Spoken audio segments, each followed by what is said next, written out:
talking to the radio announcers, the church people and the street people, telling them that God has smiled on me.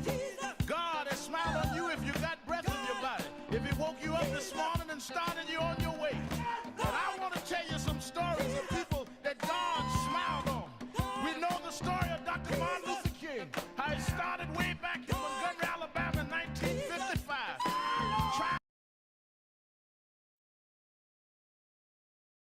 Well, Sharpton's time. And for the next 3 hours, it's time to put aside all pretenses, deception, denial, or fronting. The time has come to keep it real on Keeping It Real with Reverend Al Sharpton. A very good afternoon to you all across the country. And good morning to our West Coast listeners. Welcome to those listening on Sirius XM, Channel 126, The Urban View, where talk empowers and becomes action. I'm coming to you live from our National Action Network corporate headquarters in New York, and for the next 3 hours, it is Hot Button Monday. Whatever is on your heart and whatever is in your mind, all you have to do is call us at 1-877-532-5797, 1-877-532-5797. And certainly we are, I think, in a very high volume of news day, news period.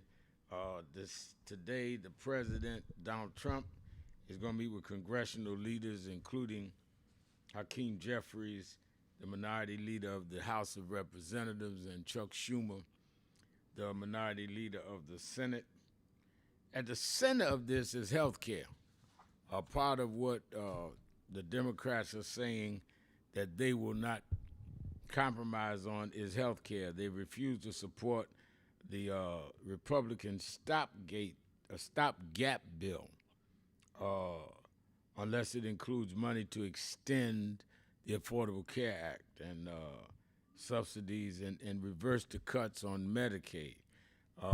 The Senate Majority Leader, John Thune, and the Speaker of the House, Johnson, are supposed to be in the meeting as well. Now, if no deal is reached by Tuesday night, tomorrow night, the government will shut down at 12:01, and that will lay off government workers and stop some government circumstances. Now,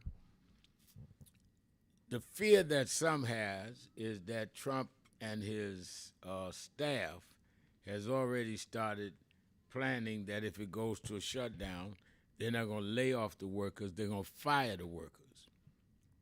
And some are saying, we don't want to see the workers fired. And last time they made certain threats, and Schumer and them caved and got a lot of flack for it. And I think that we need to really understand what it is, the strategy is, and what's at stake. So we're going to talk about that today. In your opinion, should they hold on? This is Hot Button Monday. Should you advise them? Because I know their staffs are listening to this show. Should they hold out and make sure they do not compromise on health care and what is important to us in our community, which is clearly health care, as well as the reversing the cuts on Medicaid and health programs? Or should they fold so that the federal employees will not be fired? Now, some say they're going to be fired eventually anyway. With Doge, they was getting some out. So what do you say? And that's a two-day conversation because they have to solve this by midnight tomorrow. We also saw another shooting on Sunday. A 40-year-old former Marine rammed his vehicle into the Church of Jesus Christ of Latter-day Saints, the Mormon Church, He opened fire with an assault rifle and set the building ablaze. 4 people now dead, at least 8 wounded. This is a Mormon church. Talk about that, what is going on. Mayor Eric Adams dropped out of the New York City mayoral election after weeks of pressure from Trump and business leaders. Trump and the business leaders wanted him out because they feel that they've got to do whatever they can to stop the election of Mandani. And they say Zoran Mamdani is a avowed democratic socialist, and we cannot have him. I've had Mandani on, I've had Andrew Cuomo on, I had Mayor Adams on. I asked all of them tough questions, and I had Eric Adams on Saturday night, and I asked him. I said, "What about the allegation that you made a deal with Donald Trump and that you're old Trump, which has hurt you in the community?" And he said he never made a deal with Trump. So I played a tape of Trump saying he had a problem, he being Eric Adams, and I took care of the problem, and he's grateful to me. So I said, so what was the problem? If it wasn't your indictment, federal indictment, what was the problem? And he kind of said, well, and he, so he went on, and we didn't agree on that. I asked him about Netanyahu, and he said that he was 100% behind what he did in terms of he went to the United Nations and supported Netanyahu. And other than that, I let him talk about he brought down crime, which he did. He added a lot of affordable housing, which he did a lot in programming. So the question that voters are going to have as we ended this segment with him is whether his record outweighs a lot of us that are concerned about potential compromise with Trump, or his stand on Gaza. And that was our position. And people can express themselves. I'm sure some of you saw the interview. I'm looking at the message board now. Dorothy Vaughn said, Eric Adams, let them bully him out. Lisa Robinson said, wow, Mayor Adams didn't give you an answer. Lisa Robinson said that. But anyway, after going through all that on the air Saturday night, Sunday about 11:30 Sunday morning, while I had done my Sunday morning radio show, headed to my next engagement, I got a text from Mayor Adams saying, I've decided I'm dropping out. I told my staff last night I'm going to announce it this afternoon. I wanted you to know before it went public. I've been with you for 35 years. He was there when I started National Action Network. And I text back, well, we'll always be friends, even though we may disagree on some policy, if this is what you think you're going to do. And I must say, it's sadness. I've been real friendly with Eric Adams. I also am sad because in the history of the city of New York, we have only had 2 black mayors. Both of them only served one term. They put all kind of negative stuff out on David Dinkins, blamed him for holding up police at a riot in Crown Heights, blamed him for other things that he did not do, and Rudy Giuliani beat him by just 50,000 votes. Now the second black man, and that was 1993. And here we are, just the second black man all them years, forced out by legal complications. And it's not only his, there are members of his staff that is now in the indictment. It was a lot. So I'm sad. I'm sad because I don't like to see my friend compromised if that's what happened. And I don't like to see history say that in 1989 we elected a black mayor. We didn't elect another one until Eric Adams, some 30 years later. And neither one of them served 2 terms. Doesn't speak well. And I think that was the point. All right, Felix Banks is saying Mr. Adams was fumbling over the questions on your show. Yeah, I think, he's my friend, but he was fumbling. And my job is I've got to ask the question. And hope they're going to answer it. And if they don't, then that's on them. I've had to answer tough questions. I'm sure everybody listening to me has had to answer. Part of grown folks have to do what they're supposed to do. So Felix Banks, yes, you're right. Felix also said, I'm glad I don't want him to go to jail. I don't want him to go to jail either. But I also don't want Donald Trump to run this city. And we'll talk about it. Hot Button Monday, whatever your views are, 1-877-532-5797. So we're going to talk about this issue. We're going to talk about the black mayors defiantly double down on the Trump and white supremacy in terms of their united stand. Talk about the shutdown. Should they compromise to save the federal employees' jobs, or should they hold out for the health care? And whatever else is on your mind, keep it real. That's what we do here, keeping it real. Sharpton, 1-877-532-5797, or go to the message board, which is at www.nationalactionnetwork.net, www.nationalactionnetwork.net, and go to live stream and send me a message. We'll be right back after this. Reverend Al Sharpton, and we're back. 1-877-532-5797, 1-877-532-5797. Let's go back to the phone. Attorney Jennifer Jones Austin is.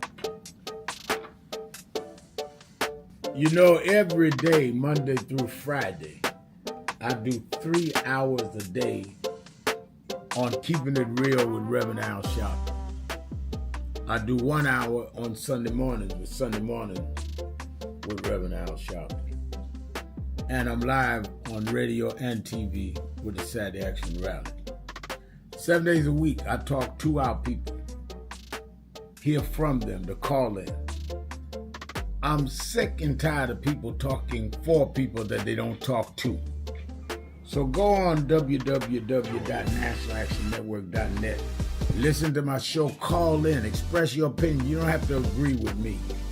But let's start talking to each other rather than about each other and lecturing at each other. Let's keep it real with Sharpton.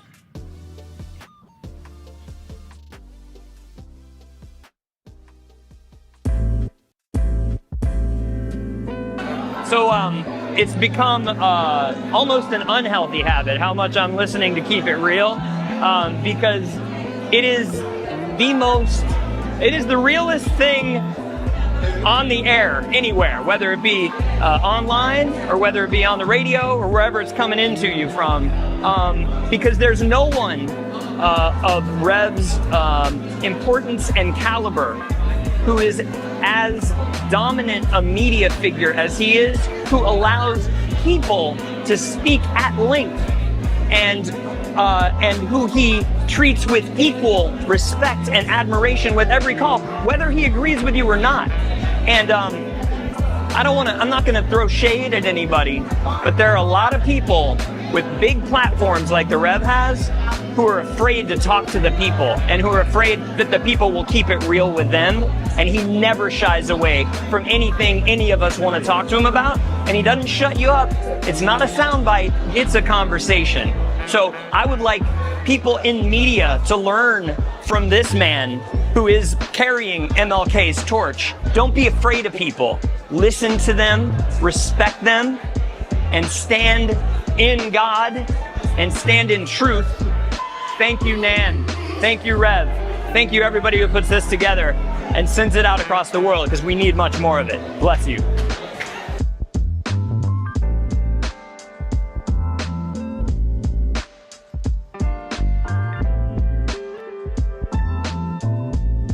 Many people cannot focus because they have not really come to terms with their calling and life purpose. In order to focus, you must also be clear on what you're focusing on. So if you're not clear on your purpose, if you're not clear on your life's calling, then focus on seeking that.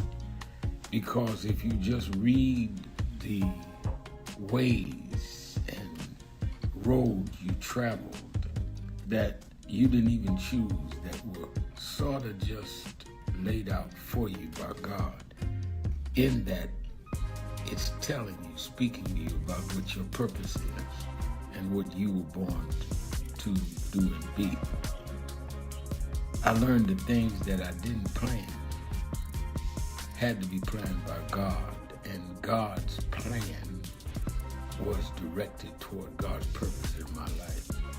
And I focus on that. Not focus on what others do, not focus on how well they're doing or bad they're doing, but focus on whether I'm in line and aligned with what I'm supposed to be about. And in order to move straight ahead, you have to be focused. Some of you forget where you come from and forget how you got there, and act like you got there because you were qualified or that you had a good resume. But some of us had to pay a price for your resume to even be read.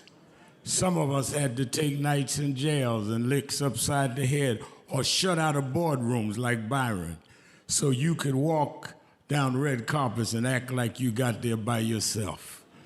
So I received this award with a special place in my heart and on my shelf, because I'm getting it from a freedom fighter who never forgot where he came from and how he got there.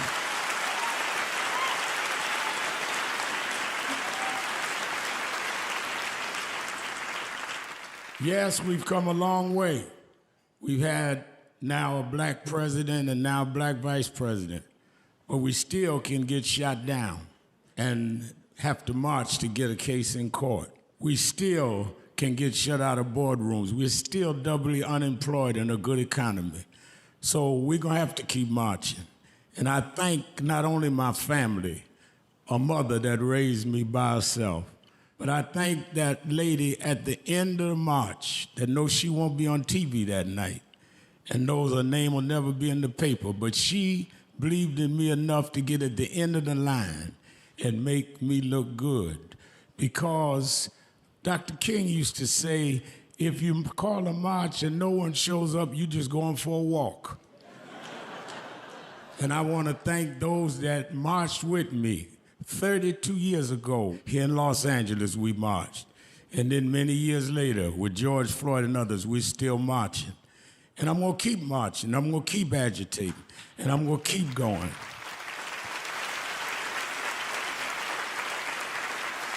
Until we don't have to do it anymore.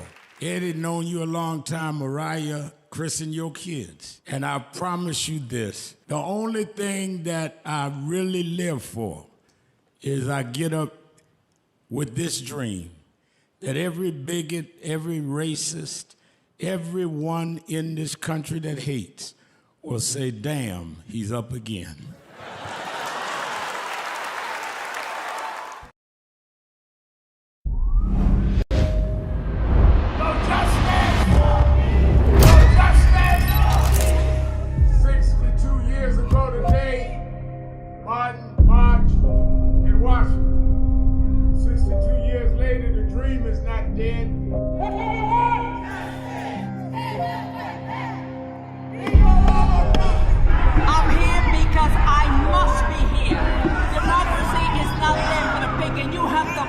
Democracy, that's what it is. What Trump will erase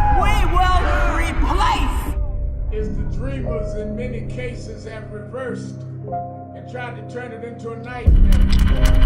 We come to Wall Street rather than Washington this year to let them know you can try to turn back the clock, but you can't turn back time. We gonna keep the dream alive on Wall Street.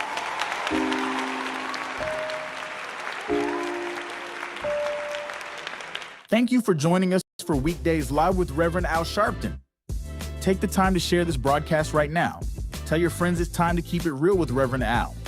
Comment your questions now in the chat or call Reverend Al Sharpton directly on air at 877-532-5797. Now stay tuned for Reverend Al. This is Reverend Al Sharpton. As you watch the broadcast, support National Action Network. Go to www.nationalactionnetwork.net and be involved. You can join, take your membership right online, www.nationalactionnetwork.net. Getting ready to start the program, but we need you to be part of the movement.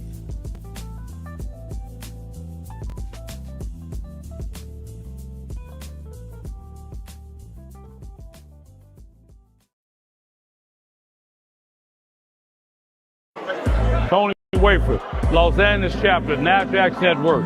He just came in here to New York a couple days ago, had to stop by the House of Justice, and I sure enough found some justice, so I know I can leave here feeling like I got peace.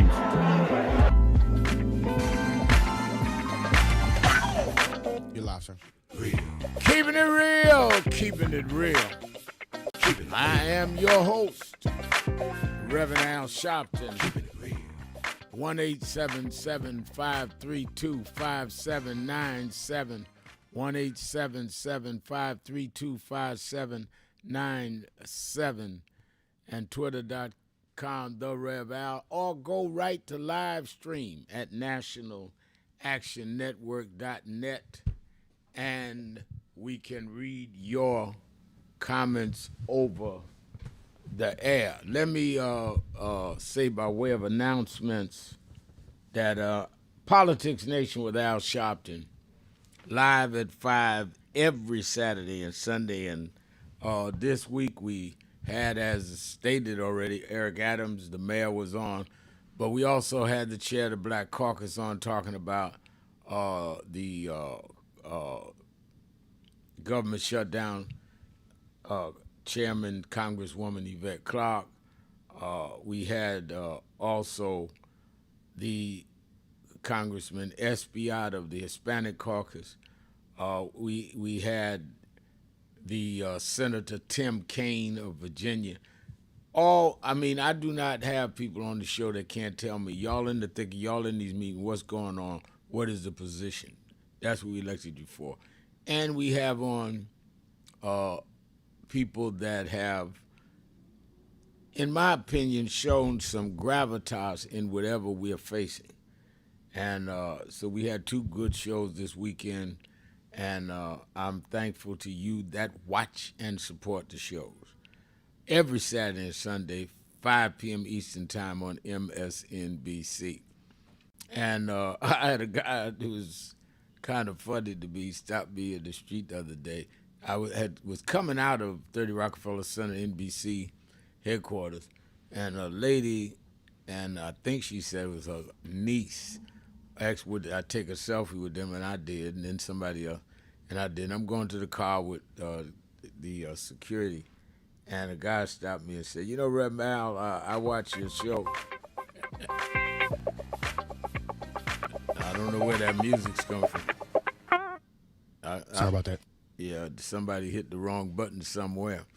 But he said, I watch your show, and he says, and I don't agree with you, and I can't stand you. I said, okay. I said, just keep watching the show. He said, I watch it to see what kind of nonsense you're up to. I said, just keep watching the show, because I'm appreciative you help with the ratings. And the lady that I take the picture kind of, I said, no, I'm not trying to embarrass him. I'm saying that I remember when I was a kid, I was blessed to hang out with Muhammad Ali. And Muhammad Ali said something that I've taken into my own activist career. He said, Sharpton, he said that when I fight, he said, I sell out because half the audience is cheering me and half is jeering me, but they pay for the tickets. So my thing is, you know, I know people get on our live stream and haters. And as long as you listen to the show, hate me all you want. Get 3 hours of your hate dosage a day. Just turn on the show because maybe I can get through to you on something. All right, 1-877-532-5797. So Politics Nation with Al Sharpton every Saturday and Sunday, 5 p.m. Eastern Time on MSNBC. You that are in the New York area, I'm serious about this. Join and be part of National Action Network, or come and attend if you're in the New York, New Jersey, Connecticut area. 145th Street and Lenox Avenue, the House of Justice, 145th and Lenox Avenue. I'm there every week. I might miss 2 Saturdays a year, and I've already missed my 2, so I'm there the rest of the year every Saturday. And I don't know anybody. Let me take, you know, my birthday's this Friday, so I can brag a little all week. That's my birthday gift to me.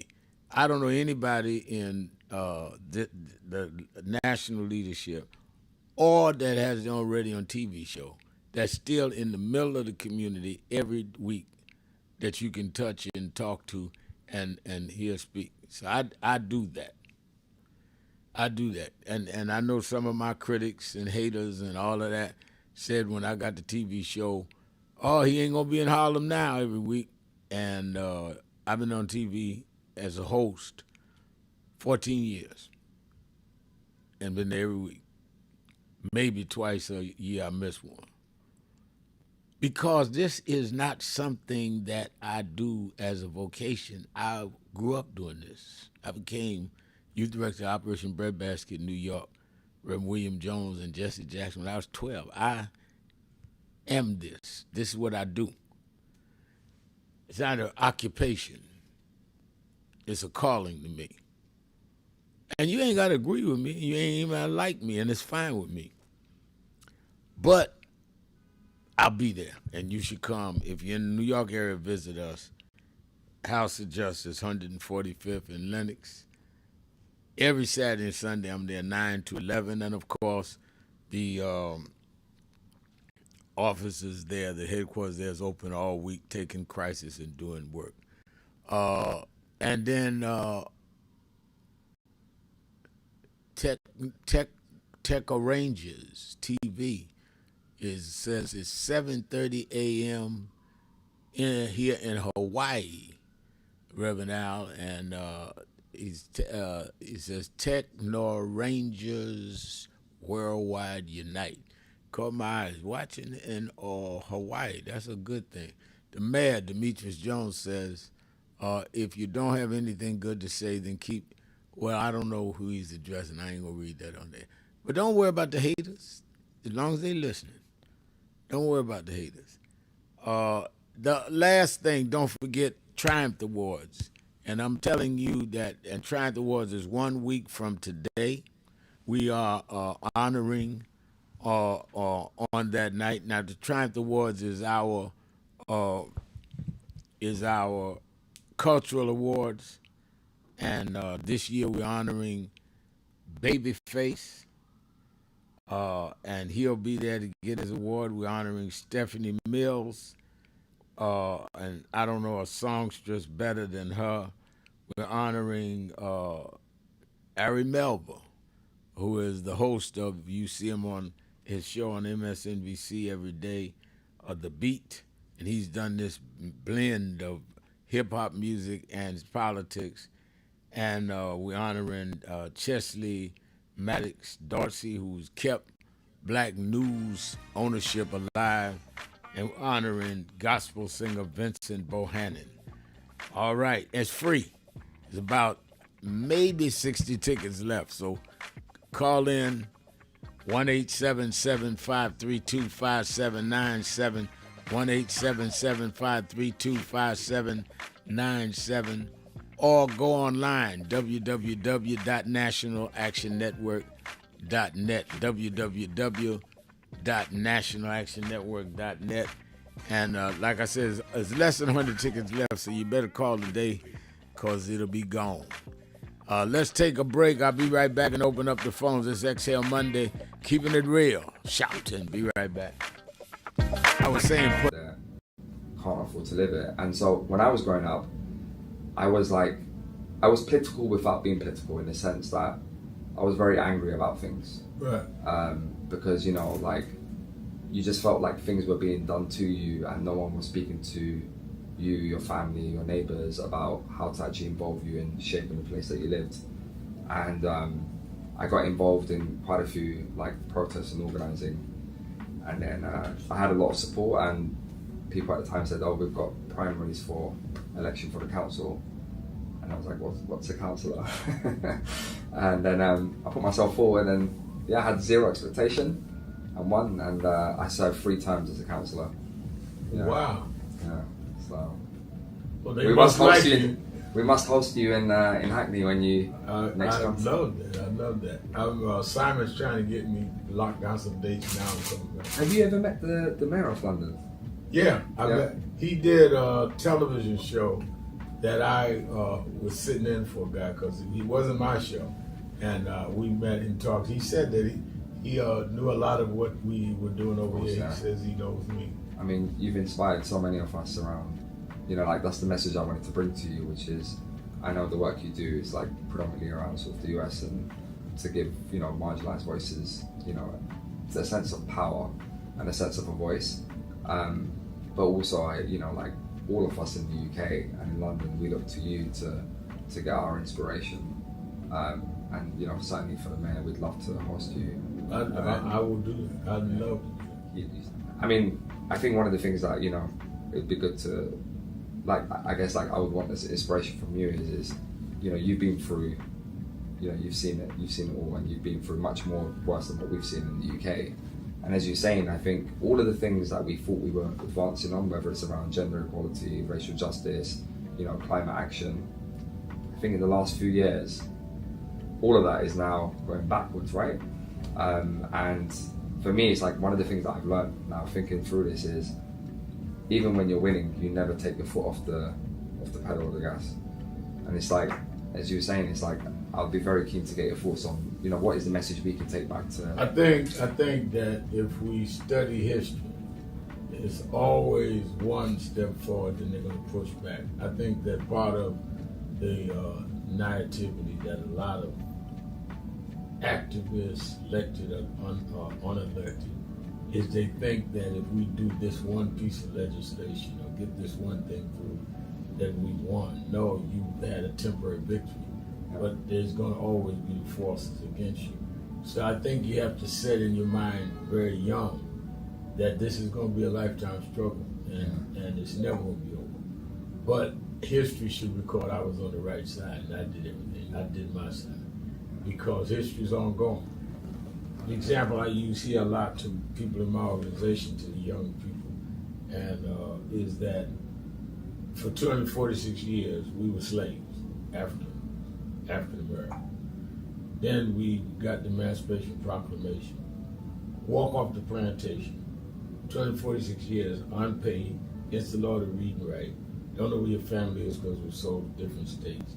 Somehow they put it together, and they started building their churches and their businesses and all. And by Lincoln starting the Reconstruction, 12 years Reconstruction, put 22 people in the Congress.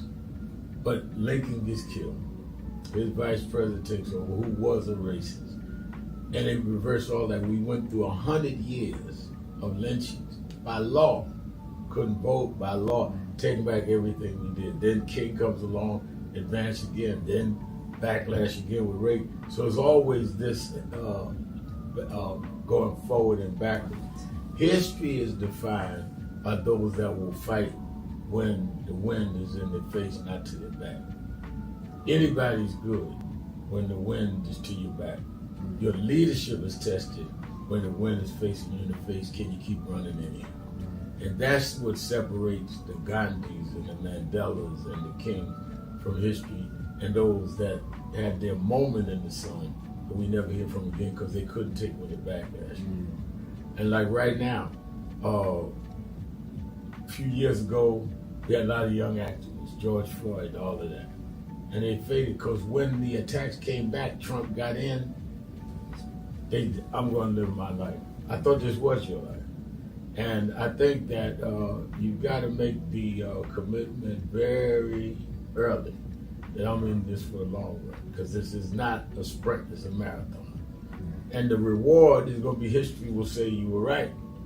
And but you're going to have to go through seasons. It's that, maybe God wanted it that way. It doesn't matter what religion we practice, that there's seasons. It's summer, spring, fall, winter. And to get to the summer, you got to go through winter. And a lot of us don't want to go through the winter. Yeah, I worry.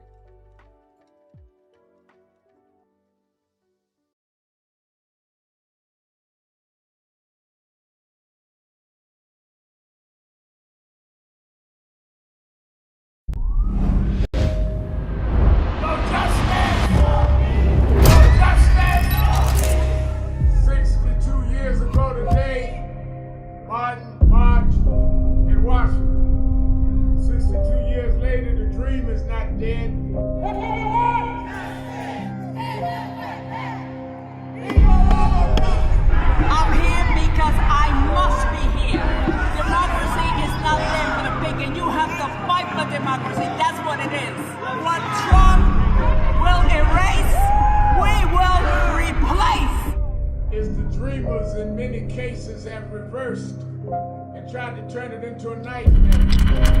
We come to Wall Street rather than Washington this year to let them know you can try to turn back the clock, but you can't turn back time. We gonna keep the dream alive on Wall Street.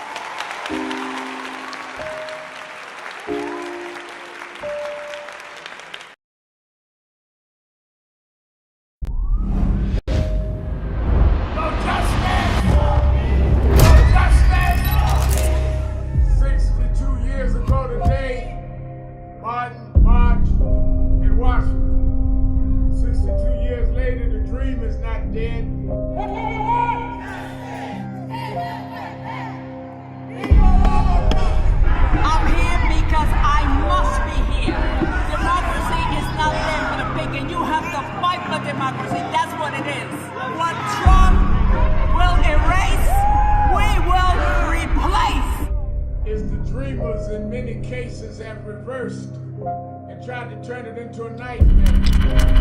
We come to Wall Street. Keeping it real. Keeping it real. Keeping it real. I am your host, Reverend Al Sharpton, and we're back. 1-877-532-5797, 1-877-532-5797. Denise O'Brien Anderson says, family, I went to NAN Network and figured out how to join membership. I encourage others to do the same. It's time for our people to quit talking the talk and walk the walk. And that is absolutely true. And I tell people, join NAN or join something else, but be a member of something. Everybody keep talking about, well, I don't see nobody doing nothing. What are you doing? Well, they got these organizations out here. Join one, go to the meetings and say, look, this is what we need to be doing. Oh, I mean, how's people supposed to know your ideas if all you're doing is grumbling and mumbling? All right, let's go to the phones. There's a lot of people want to let out their Monday, and let's go to the phone. Let's start with Ray in Cincinnati, Ohio. Ray, you're keeping it real with Al Sharpton on Hot Button Monday. Yes, sir, my man Red. Red, before I get to Eric Adams, when it comes to this government shutdown, I say shut it down. It's almost like the Republicans are daring the Democrats, to shut it down. They did it before. They didn't. They didn't shut it down before. And you said earlier that the Democrats took a lot of flack. And I'm saying, was it from other politicians or was it from voters? You know, Trump's gonna lay off or fire people anyway, and that's what he did the first time. And so history will say that if the government is shut down, it's going to be on Donald Trump's watch. That's my personal opinion on that. When it comes to Eric Adams, you know, was he was indicted under the Biden administration, right? Yeah. Okay, and I don't think they would you know, do anything nefarious when it came to him. He got caught. He did something wrong. He got caught. He did a favor for Trump wanted him to do him a favor. You know, he made a deal with the devil. Now he's got to live with it. You can't make a deal with the devil and still, you know, become mayor, because people don't forget. And that's why he dropped out. And I'm glad you was hard on him. You asked him the tough questions, you know, and that was, I'd have had more respect for Eric Adams if he had just said, hey, you know, if you're innocent, go to court and fight it. But who am I to say that? You know, a lot of people would have just said, hey, you know, I know I'm guilty. I don't want to go to jail for 10, 15, 20 years. A la Bob Menendez. Maybe if they offered Bob Menendez a deal, he probably would have took it too. But now he's in jail. And so I'd have more respect for Eric Adams if he had done the right thing. But like I said, who am I to say that, you know? Eric Adams is out of jail. He's not in jail. He's not even going to have a trial. And so if he's happy with that, and the cost of doing business with Trump is you don't become mayor or your political career is over, so be it. Thanks, Rev. All right, thank you for your call. And let me just say that again, Eric is my friend, and but right or wrong, I'm gonna be your friend and tell you whether you're right or wrong. I do not know that he definitely made a deal with Trump, but I gave him every opportunity to answer it. And the one that said he did was Trump. That's why I played the tape. Many of you know years ago, I fought a case they said was wrong. The prosecutor then came after me, and they offered me a plea. I wouldn't plea. I went to trial, and the jury said he's not guilty on all counts. So, you know, it's easy to talk about what you would have done. I did it. And so I think that's one of the reasons people like Eric talk to me, because I said, wait a minute, this is what I did. I was facing it all. And I did it because I'd rather go to jail a man than, well, I'll let that go. Let's go to the next call. Let me go to Demetrius in Cleveland, Ohio. Demetrius, you're keeping it real with Al Sharpton. Yeah, thank you, Reverend Sharpton. Always good talking to you. First of all, I would like to say that I hope the former FBI head, Comey, will stay strong like he is. He's going to face the Republicans' hearing because I believe, you know, he's an example of someone who's standing up for the FBI and not intimidated by Donald Trump. Because Donald Trump wanted to completely control all the different agencies in the federal government, you know, to bend to his will. And King Comey wasn't willing to do that. And he stood up for the FBI to be independent, even when it comes to investigating the president. Now, the head of FBI, now Patella, he's more of a pawn to Donald Trump. You know, and that's an example of what head of agency don't supposed to be. You know, the president is not immune for investigation when he breaks the law. So he's supposed to be investigated by this country. That will keep person from becoming a dictator. Because this country now seems to be moving toward being ran similar to like an organized crime state.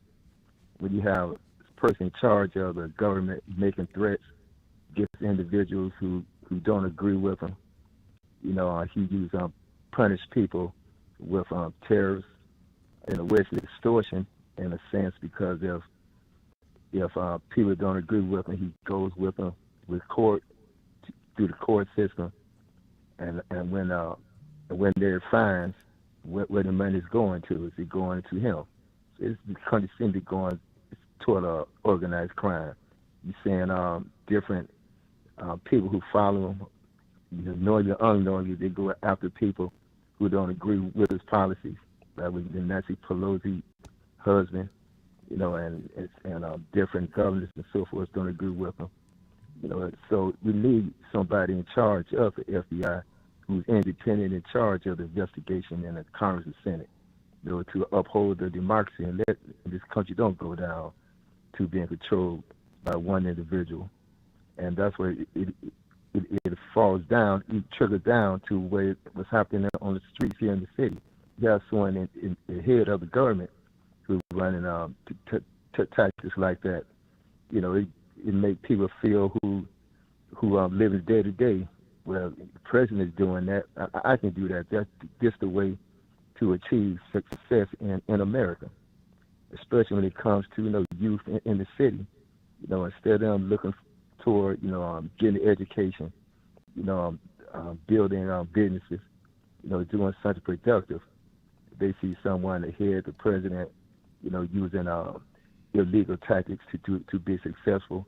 He pardoning those in prison. He don't pardon people who falsely incarcerated those who've been sentenced by the prosecutors unjustly, or those who've been arrested unjustly. He pardoned people who have been convicted for committing crimes. Violent crime. Example. Violent crime. Yeah, violent crime. Sure have. So that just gives those on the street committing violent crimes feel like it's okay for them to do it, because they're going to be pardoned. Mm-hmm. It's a bad example, So I believe, he should be reprimanded on his behavior by the federal government, and by the Congress in the hearings. And to me, he needs to be investigated by the RICO Act, because it is an organized crime agenda what he's setting up in America. And when it comes to the budget, I believe Democrats should stand firm, because Republicans, they never been. Once they set an agenda, what they want to do, when it comes to abortion, when it comes to immigration, anything they set their mind to, they're going to do. They never bend on it. And now, this is something very serious when it comes to Medicare.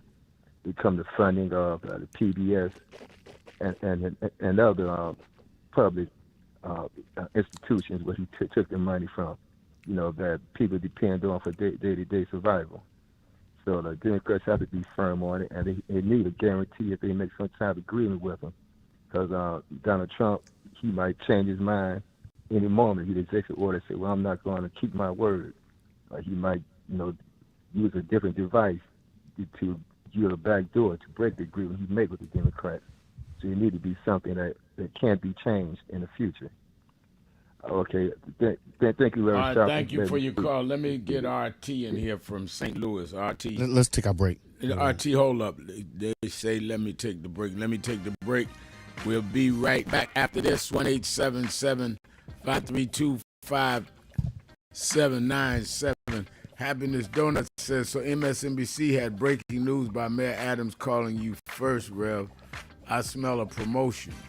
I don't know about a promotion. I think he called me first because he would not answer it affirmatively the night before. But we'll see. I'll certainly see. Let's take a break. I see now Netanyahu is walking in the White House with Donald Trump. We'll talk about that and whatever else is on your mind, in your heart. It's Hot Button Monday, 1-877-532-5797. Be right back. So who is Al Sharpton anyway? Who is this 33-year-old preacher without a church? A number of black New Yorkers as well. He is little more than a pudgy exhibitionist who can be counted on to show up, bullhorn in hand, at every racial incident.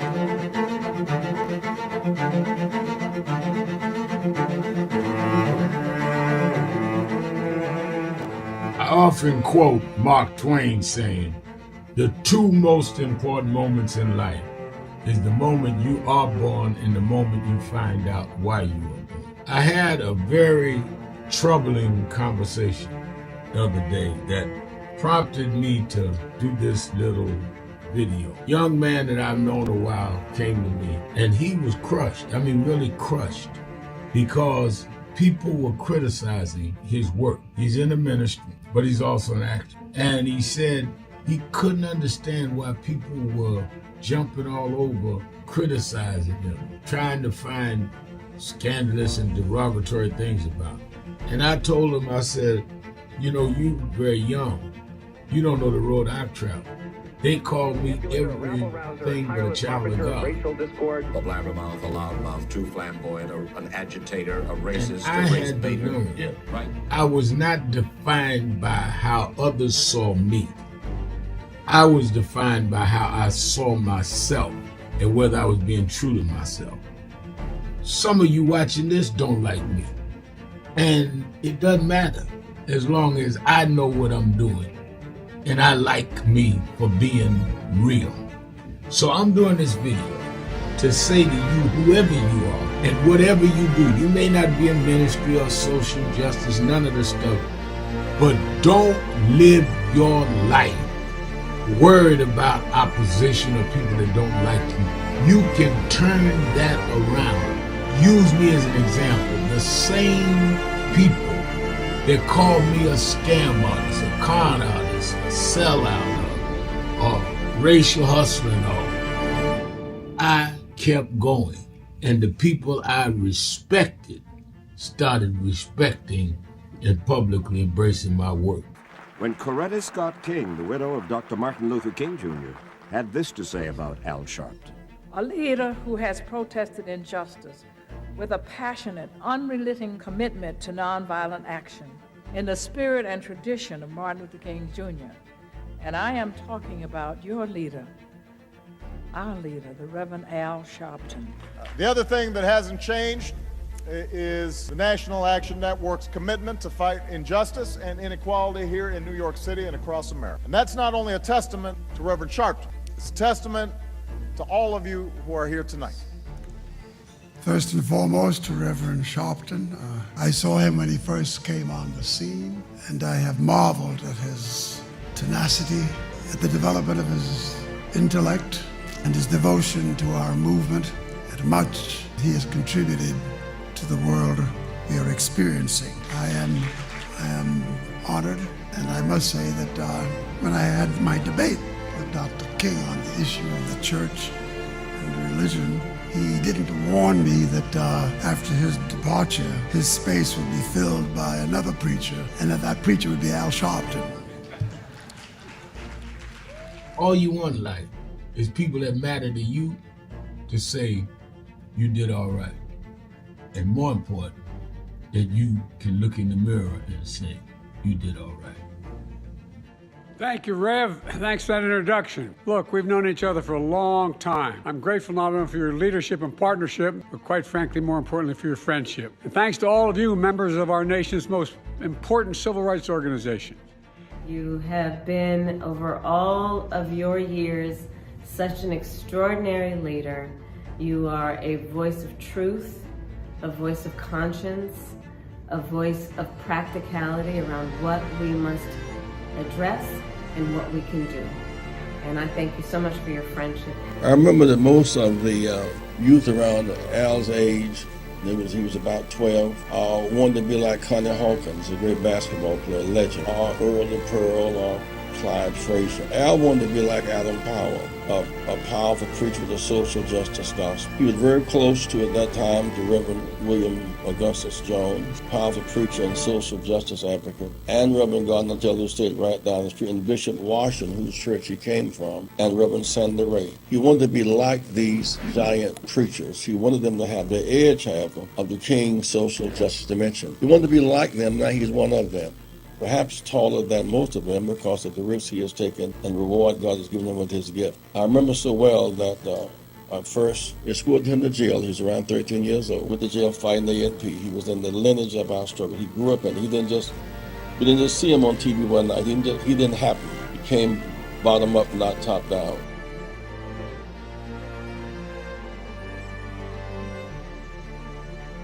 And I think that is extremely important about the funding. But I also want to add how they're changing what can be taught. You have states outright saying you can't teach Black history and you can't teach certain other histories and the curriculum. You have this administration that is literally taking out exhibits from the Smithsonian. So we have not only an education problem in terms of resources, we have an education problem in terms of curriculum and what people are being taught. So I have one grandchild, 6-year-old. When he gets to high school, it may be just against the law for him to learn about certain parts of American history, which includes Blacks. We want to talk about slavery. We want to talk about the good side of America. Well, what does that mean? That's not history. Everything was not good. And I think that that is the threat that we've got to fight, which is why we've got to fight with the courts and the streets, because they're literally changing the textbooks as we go. As they do that, they change the opportunities, because then the fight against affirmative action is not having access to these institutions and telling these institutions, this whole fight around DEI, in which they started in Harvard with a Black woman president. Started with them saying you can't teach diversity in an Ivy League school like Harvard. It didn't start in Little Rock at the high school. This fight, this time, was Harvard. And they went from there on. And I think that we've got to have the same resistance. If they could fight in the 50s, the ACP would Defense Fund together and deal with the question from Little Rock in terms of desegregation. Then we that are far more educated, far more economically secure personally, have no excuse in the age of what they did in Harvard not to be standing up back in the South.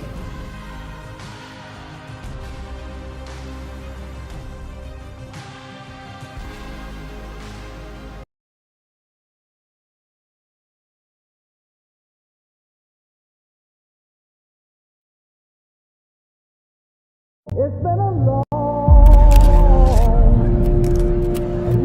time coming, but I'm 1968, Dr. Martin Luther King was killed in Memphis, Tennessee. And it has been the commitment of National Action Network to always, in the month he was killed, to let them know they killed the dreamer. Because I have a dream today. They can't kill the dreamer.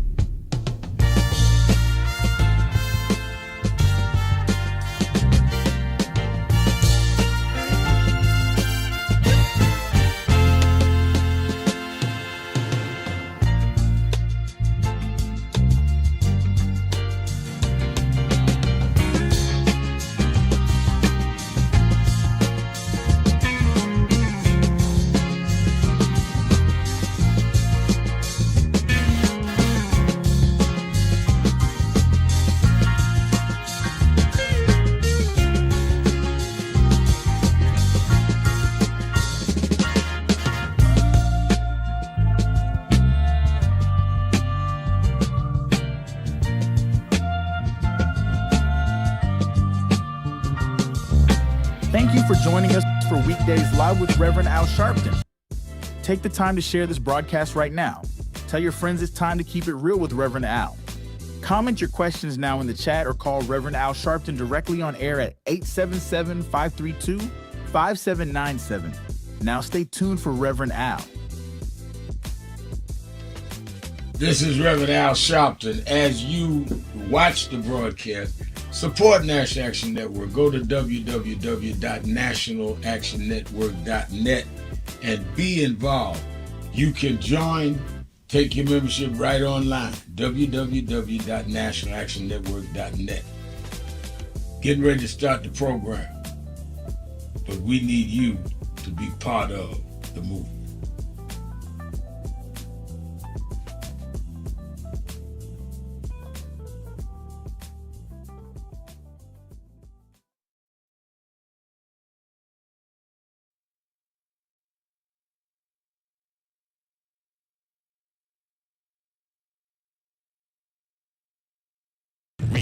It's Hot Button Monday. And now, a America's #1 civil rights leader, the Reverend Al Sharpton.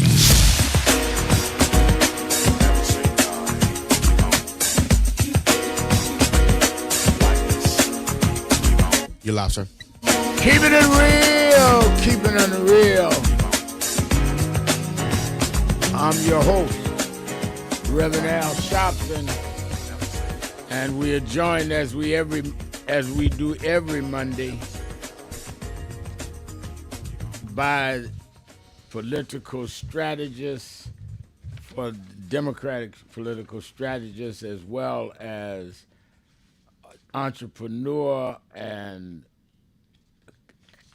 commentator extraordinaire, Antoine Seawright. How you doing, Antoine? With you on this Hot Button Monday. Glad to have you with us. Let me start. I'm going to RT in a minute. Let me start by saying that I was trying to read some of we're getting a whole lot of people on our message page. But I wanted to read Demetrius Jones because I wanted to ask you about this, Antoine, and then I'm going to RT. Demetrius Jones writes on the message board, "Good day, Reverend Al. I'm not buying Mayor Adams' explanation on your Politics Nation show. You mean to tell me that his charges were dropped by the U.S. Justice Department under Donald Trump and there's no deal? This is comical to say the least." And I read that because I challenged him Saturday night, and I did not get a real answer. I played him a tape of President Trump saying he helped him out with a problem, and he's a good guy. And I said, "What was the problem he helped you out with?" He said he didn't know. I asked Trump. And I've known him 35 years. He's there, and I started National Action Network. But a Trump connection is a problem for me, and that's the appearances here. And I think that was one of the problems that brought him down in the polls, brought him down a lot of people in the community. I'm raising it to you, Antoine, because I'm sure you were at the Congressional Black Caucus weekend. I had our executive vice president there, my daughters were there, other members of NAN there. I did not get there because I was dealing with I was going to go Saturday night, and then Adams called and said he'd come in the studio, so I had to wait. So tell me how the reaction was in the caucus weekend when they heard Eric Adams was not going to seek re-election. Well, I think there was a mixed bag of reaction for some, as you can probably imagine. There was a sigh of relief because people did not want to be put in a precarious situation about whether they support him or not, or whether it's perceived as being against the black man for the other man, and, some of those conversations. But also, I think people were not surprised because for weeks, that idea or the notion that he was going to drop out was hinted at in the press. I think that was, looking back in retrospect, Rev, I think that was on purpose. He denied it. However, here we are.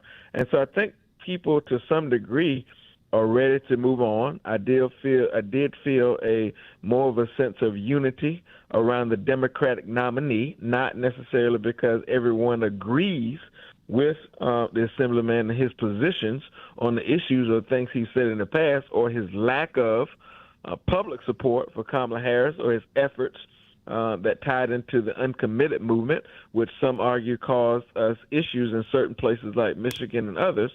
Not for that reason, but because Democrats need to provide a unified front in this moment. And I think a lot of people who were at ALC Week this year were saying that we've got to be unified to fight against the extremism and the recklessness coming out of Donald Trump and Trump world. Democracy.fund says on the message board, "I'm heartbroken by Adams, especially given his connection to NAN," and he was there in the beginning of NAN. I also feel Adams has told some truths about manipulation and DSA far leftist legislators in New York we should not ignore. I agree with that. I don't think everything Eric said and did was wrong. But again, I think a lot of us had apprehensions. If you're going to be compromised by Trump, that's a problem, and that's because many of us understand what that is. All right, let me go to Art. Go ahead. And go ahead, if I Antoine. can say very quickly, I think what we all have to see this thing through. The conversation was for weeks that he was going to drop out the race and take some sort of role in the Trump administration, ambassadorship, et cetera. I think we have to see how that plays out before we rush to conclusions. But I think as far as ALC week, and I think just the general public, I think people are already anticipating this, because you don't leak something like that unless there was some ounce of truth to it. Yeah, well, and I think, and then I'm going to the phones. I think that my understanding is that there was some discussions about him getting out and getting an ambassadorship, and then the question became, could they get him through the Senate without a confirmation hearing? And if he had to do a Senate confirmation hearing and swear under oath, and they asked him about Trump and other things, could they risk that? If he pled the fifth, he's dead. He couldn't be an ambassador. And if he told the truth, would it implicate things? So I understand that's where that went. But I'm sure he'll land a job somewhere, maybe in the private sector. Eric is not going to not eat. I'll be assured of that. There you go. Let's go to RT in St. Louis, Missouri. RT, you're keeping it real with Al Sharpton. Is RT there? Yes, sir. Top of the morning, top of the evening to you and your guests. As it relates to your birthday, Reverend Sharpton, when you were speaking about your birthday last year, I was doing a little bit of research, and I come to find out that Gayle King is only 3 months younger than yourself. Yes, right. So I thought to myself, it's good to see people like you and Gayle King are still doing y'all thing. And Oprah is a few months older than me. We all around the same, within the same year. And I think Gayle jumped out of a plane. Yeah, when she jumped out of the plane, I work out every morning. I tell you who else is about 2 months after me. We used to sit up and have contests every year. Is Denzel Washington. Denzel Washington is December, I think, and I'm October. I'm this Friday. And we used to meet at a restaurant in New York sometime over the holidays, never on our birthdays, and see who could drink the most coffee. I don't drink coffee anymore. He teases me about that. Where's our coffee drink? But Denzel, Oprah, and Gayle King and I are within the same 3 months. Of course, they got all the money. I'm still out here preaching.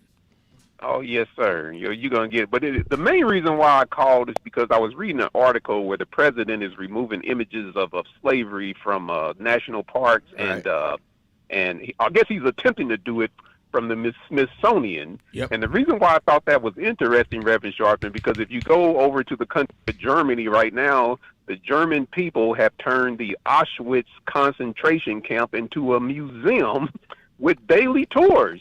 So the reason why I bring that up is because you can't whitewash history, But one more thing on that, the reason why he attempted to remove images of slavery from national parks and museums is because he said it creates a corrosive ideology, meaning that it's destructive and divisive to a society. But here's the thing, and I'll get off. I know you got other callers.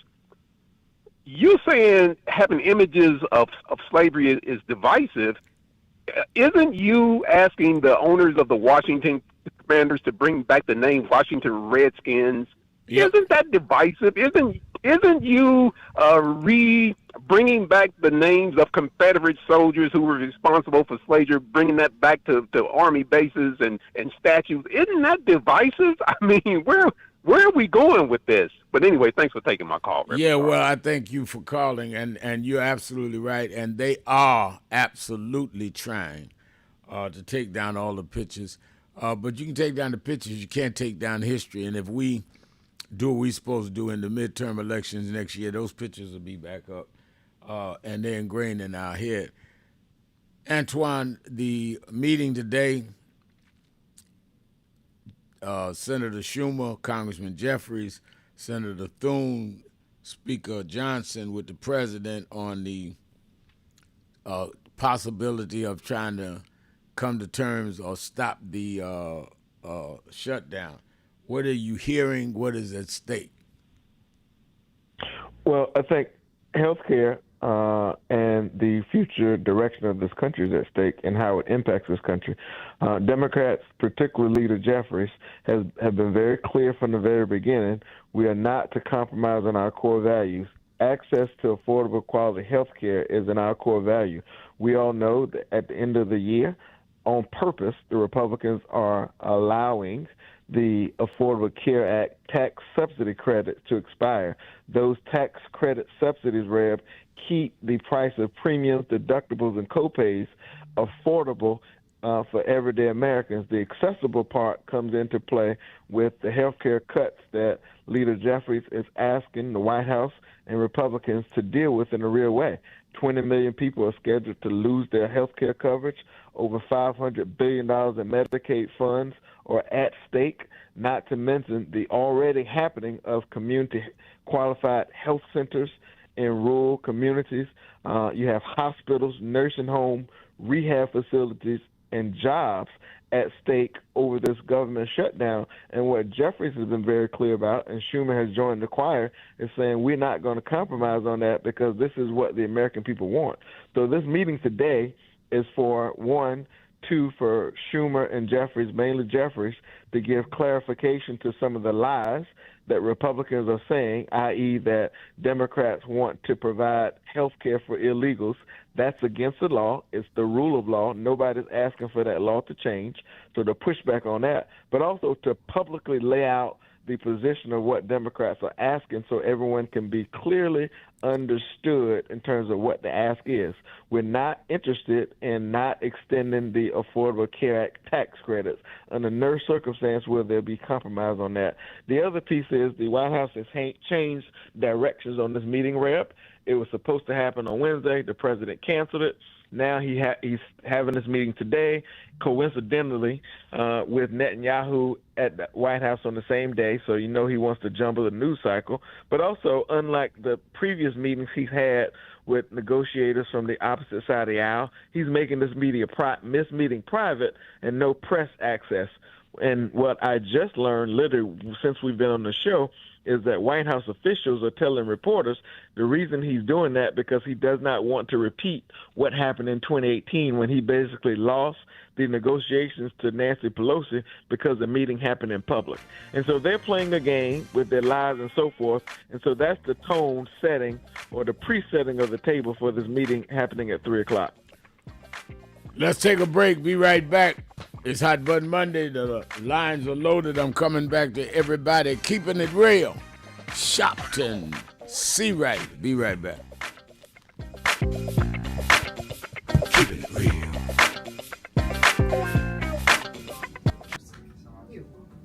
Reverend, thank you so much for your time.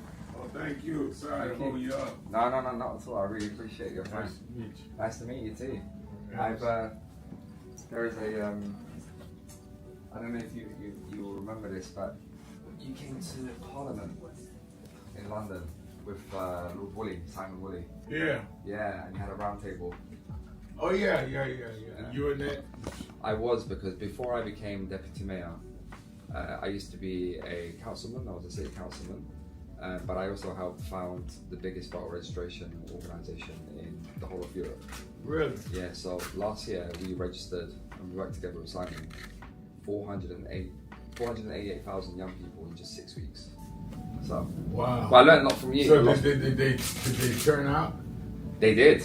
Yeah, they turned out. But my worry is given like the state of politics in the UK right now, is their expectation of what a government could deliver is up here. The reality is somewhere here, and the performance is somewhere here. Yeah. And now it's like the next election, I guess similar to what you experienced between 2020 and 2024.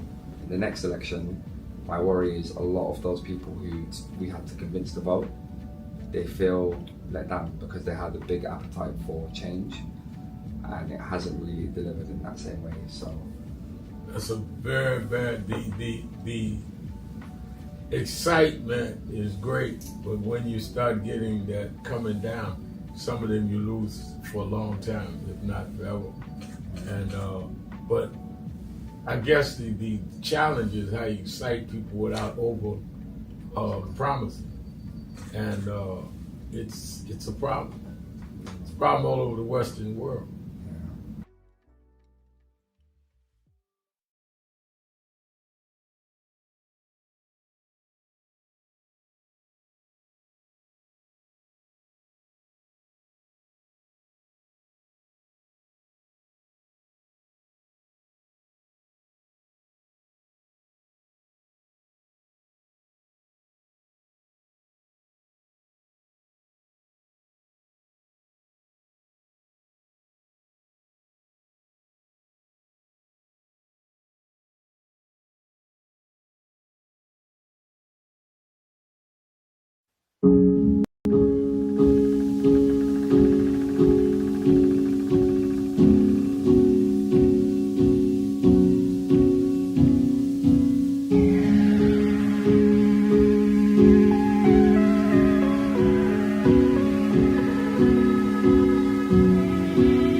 I had a thought this morning that I want to share with you about mentorship. I am able to do a lot of what I do because I had great mentors, but there are correct ways and incorrect ways to mentor people, in my opinion. I was mentored as a boy preacher by Bishop F.D. Washington, one of the great Pentecostal preachers of his time. Then Reverend William Jones, who became my pastor after Bishop Washington died, who was unquestionably in the top 5 black church ministers, theologians. Reverend Jesse Jackson, who I started my activism under his leadership, he and Reverend Jones. And I learned politics directly as a youth director from Shirley Chisholm. So even though I didn't finish college, I had the most unique education in the world from being exposed to giants. But the one thing I learned is as I grew older and people started coming younger than me and wanted me to teach and mentor them, the magic of the mentors I had is they did not want me to be their clone.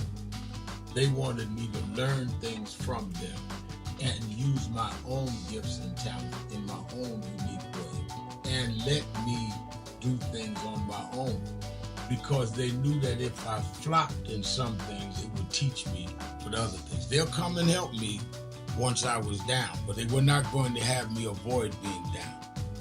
And they were not going to impose themselves on me. Why am I saying that? Because too many mentors want clones, and too many mentees want their mentors to put them on a pedestal oh, so-and-so didn't do this for me. Oh, so-and-so didn't open doors for me. If they got to open doors for you, it may mean that they knew you weren't ready to go through those doors. Their job is to prepare you. Your job is to develop your own skills, your own unique ways. And I don't care if it's my daughters, who both have come into their home, or anyone else. I'm not a talent agent. I did not form National Action Network to give people their step up. I formed it to fight for justice for everybody. If talented people get in, it's my job to invest and give them a platform. It's their job to get on the platform and perform and show their ability. Sitting with me today in the office as I talk about is one of my mentees, Reverend Stephen Marshall. Now, Stephen, you just came around us when you were how old? 11 years old. 11 years old. You just turned 40 and now you're called to the ministry? Yes, sir.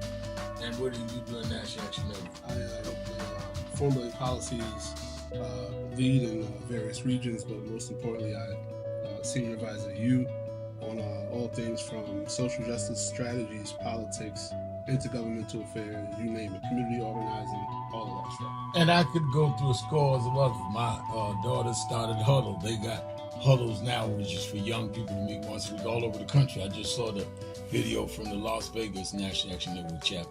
Now, when you decided to preach, did I ever tell you to become a preacher? Not one time. Who called you to preach? The Lord. All right. And did I say go to this school or that school? No, sir. Did I open this door, that door? Did I tell you be ready when the door's open? Always be ready and prepared.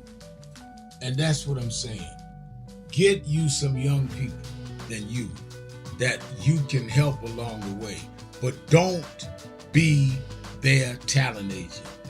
Their talent must speak for themselves. And anybody that grumbles with you about so-and-so didn't do something for them, maybe it's because they didn't feel you were ready, or that they felt if they did it, you wouldn't do it on your own. But we all don't live forever. I want the next generation to speak of me, of National Action Network, and others, the way I speak of Reverend Jones and Bishop Washington and Shirley Chisholm and Reverend Jackson.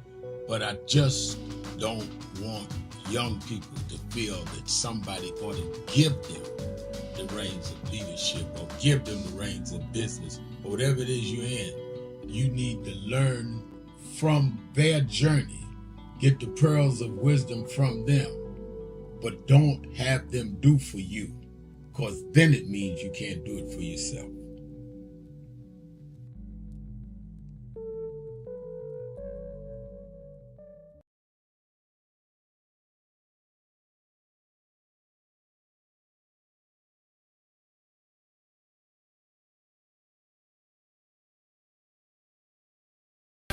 Keeping it real, keeping it real. I am your host, Reverend Al Sharpton. Antoine Seawright is our co-host. Antoine, the president, is meeting with Netanyahu, as you mentioned, and certainly he's trying to flood the zone on taking away a lot of the attention because Netanyahu spoke Friday at the UN. They could have met Saturday, Sunday, or Friday night. He's trying to meet with him the same day they are negotiating the shutdown. But the fact that Netanyahu has adamantly said they intend to take all of Gaza, it has been a U.S. principle that many of us supported of having a two-state solution. Palestine have a state, which is rightfully theirs in the Gaza, sovereignty of their own, and Israel has their state. And now you have France and other European countries that now say they recognize it, did last week at the UN. What do you think is going to come out of this Netanyahu meeting? President Trump saying he's proposing a peace plan that will get the hostages out in 48 hours. But what is the measure that we ought to be using to see if there's success or not in this meeting with Netanyahu? What that means when it comes to Trump, the same history measurement we should use about Russia and the war in Ukraine. What we know is Netanyahu and Trump are bosom buddies, as my grandma would say. in the same way that he's afraid of Putin. And so I try to use history as a guide for most things, but in particular with Trump.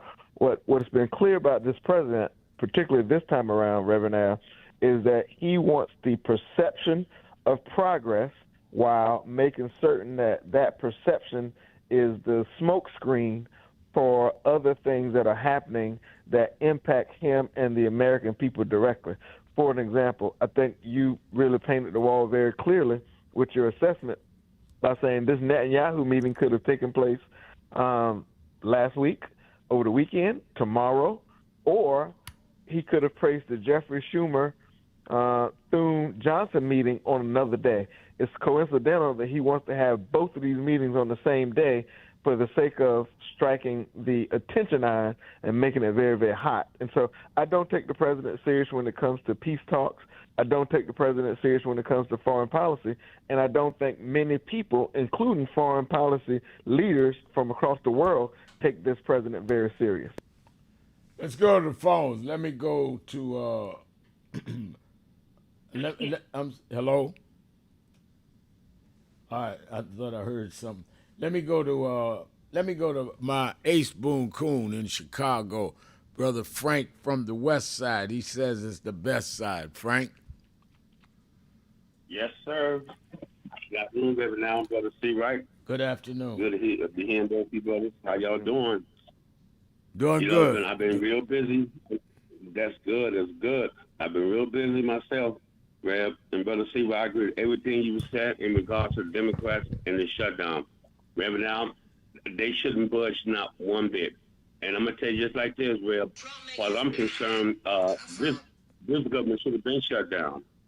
Okay? Not by Trump or the Democrats. I mean, there's been several situations in the recent past that we the people should shut this government down. Going all the way back to when they stole the Supreme Court pick from President Obama. Wouldn't see that. We should have shut it down then. We should have shut this government down when they tried to rush through 2 picks for Donald Trump, and he had less time in this administration than what Obama did. We should have shut it down. We should have shut this government down. I'm going to come on forward when Elon Musk went in there and just totally just destroy all them lives. We should have been shut this government down. Reverend, now the way they destroying this government, and Brother C. Right, what's the difference? The government's not working for the people anyway. They are out to destroy this government. Okay? I hope that King Jeff and them don't budge not 1 inch. I don't care if this government shut down for the rest of Donald Trump's administration. Okay? All of us that get a fixed income, disability, Social Security, whatever, all of our creditors know what's going on. Because we've been here before. And all of our creditors will wait until the government open back up, because we got all that back pay back, and we'll catch what I bill. They should not budge one bit. They need to listen to Brother C. White and not let Donald Trump them lead the narrative. Come out and let the people know. This nonsense Donald Trump is telling you about we want trillions of dollars so we can get health care to people who are illegal is a bunch of BS.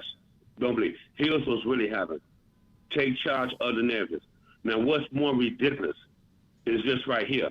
They want to destroy all these programs, fire all these people, hold back all these resources, so they can give $1 trillion+ more to the filthy rich. Now, you tell me who is insane, who's not insane. We cannot let this go on, okay? Either one way or the other, either they were going to shut it down, or we should have been to shut it down when they stopped purging.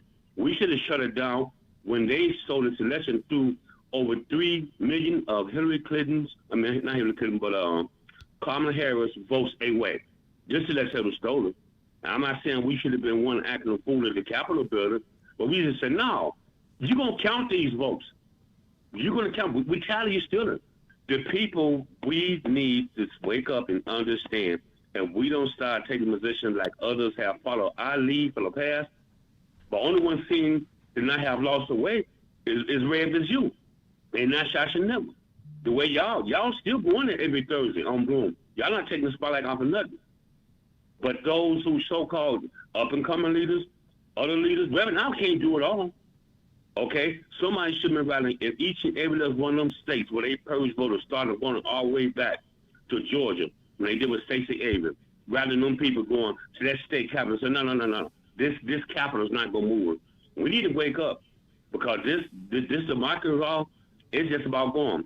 I'm gonna move on right quick. I know we got other callers, but Reverend Al, this thing with Cuomo, not Cuomo, not him yet. Mayor Adams in New York. Reb, he should need to stop playing people for a fool. Okay, he lied to you. Okay, he went down there. He made a deal with Donald Trump. He should have never even threw his hat back in the ring. And people are woke. But Reb, I'm gonna tell you something. He needs to understand. Me myself, Reb, now I don't blame him for going down there, making a deal with this fool, not to go to jail. I would have done it, but I'd have been smart enough to try to pay the people for fools, because the people knew what time it was. Okay, you made a deal with this guy that got to go into jail. Who could blame you for that? Be honest and step out the race. We need someone in there that cannot be compromised. Okay, and last but not least, well, let me say this about the guy who they just signed out. What is his name? Was it Como Reb that did that nonsense with Hillary Clinton and announced that they investigating her at a crucial point in time, which cost her the election? He did all this for Donald Trump. Remember that favor we got about the scorpion who talked to frog and to trust him, I'm not going to sting you, take me across the river. And then he finally convinced the frog to take him across the river. And when he got to the other side of the river, the scorpion stung him anyway. And he said, what do you expect? You know what I'm saying? It's in my nature. I couldn't help but you. This thing why I see that with this guy and Donald Trump. Okay? Now Donald Trump, okay, is a scorpion. I mean, what does this guy expect? You jump on the back of a frog. No, he's not a scorpion. You jumped on the back of the frog. Okay? Or let the scorpion jump on your back. You roll him to victory. And this scorpion, Donald Trump, you get him to the other side. Now he turns around and stings you. I mean, what do you expect? It's in my nature. I don't feel excited for that one bit. Thank you, Reverend Al. All right, thank you for your call. It's Hot Button Monday, 1-877-532-5797. Let's go to a Disco Brian in Philadelphia, WURD. Sure. Let's go to break. Let's take the break first, and I'm coming back to Disco Brian. I hear the music, so let's go on the break, come back to Disco Brian. Keeping it real. Sharpton. See right, be right back. Some of you forget where you come from and forget how you got there and act like you got there because you were qualified or that you had a good resume. But some of us had to pay a price for your resume to even be read. Some of us had to take nights in jails and licks upside the head or shut out of boardrooms like Byron so you could walk down red carpets and act like you got there by yourself.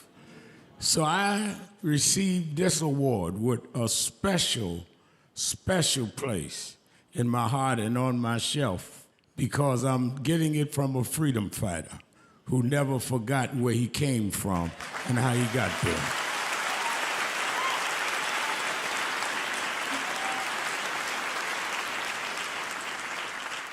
Yes, we've come a long way. We've had now a black president and now a black vice president. But we still can get shot down and have to march to get a case in court. We still can get shut out of boardrooms. We're still doubly unemployed in a good economy. So we're going to have to keep marching. And I thank not only my family, a mother that raised me by herself, but I thank that lady at the end of the march that knows she won't be on TV that night and knows her name will never be in the paper, but she believed in me enough to get at the end of the line and make me look good. Because Dr. King used to say, if you call a march and no one shows up, you just going for a walk. And I want to thank those that marched with me. 32 years ago, here in Los Angeles, we marched. And then many years later, with George Floyd and others, we're still marching. And I'm going to keep marching. I'm going to keep agitating. And I'm going to keep going.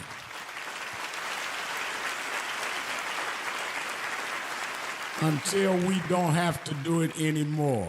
Eddie, known you a long time. Mariah, Chris, and your kids. And I promise you this. The only thing that I really live for is I get up with this dream that every bigot, every racist, everyone in this country that hates will say, damn, he's up again.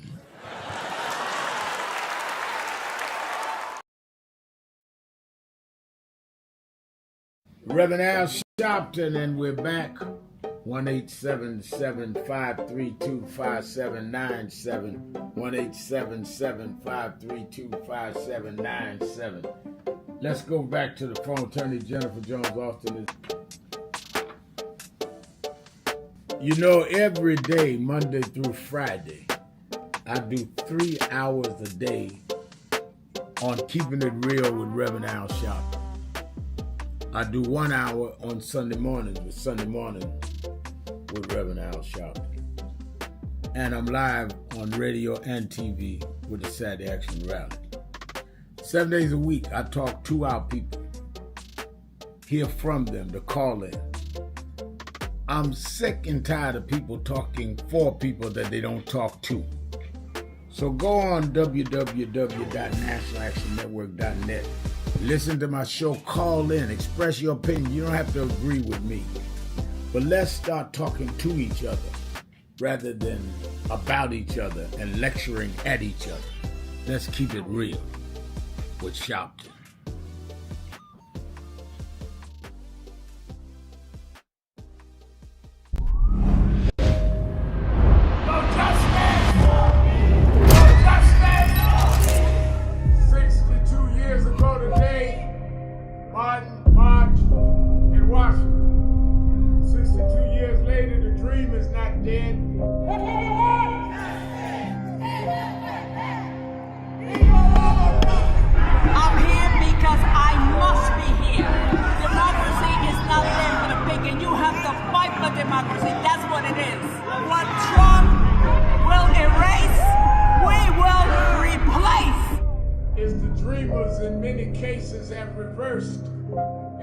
Turn it into a nightmare. We come to Wall Street rather than Washington this year to let them know you can try to turn back the clock, but you can't turn back time. We gonna keep the dream alive on Wall Street.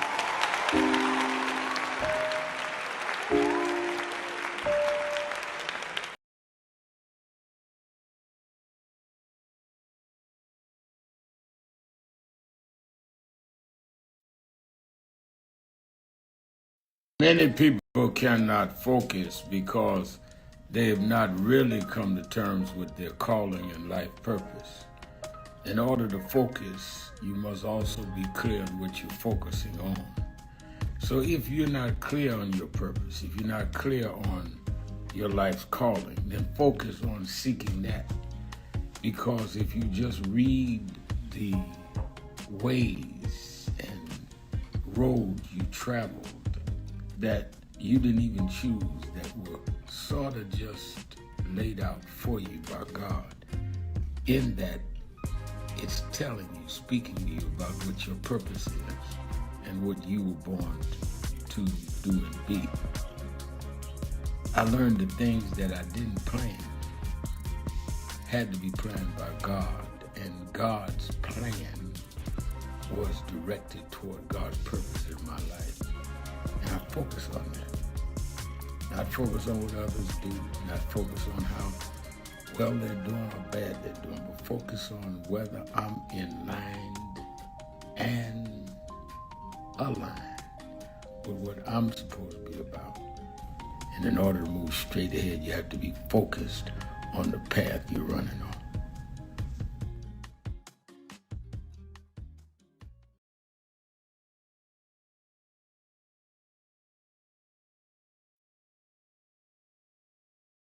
No justice! No justice! No justice! What do we want? What do we want? We are the sons and the daughters. We gotta stand up and make it loud. Just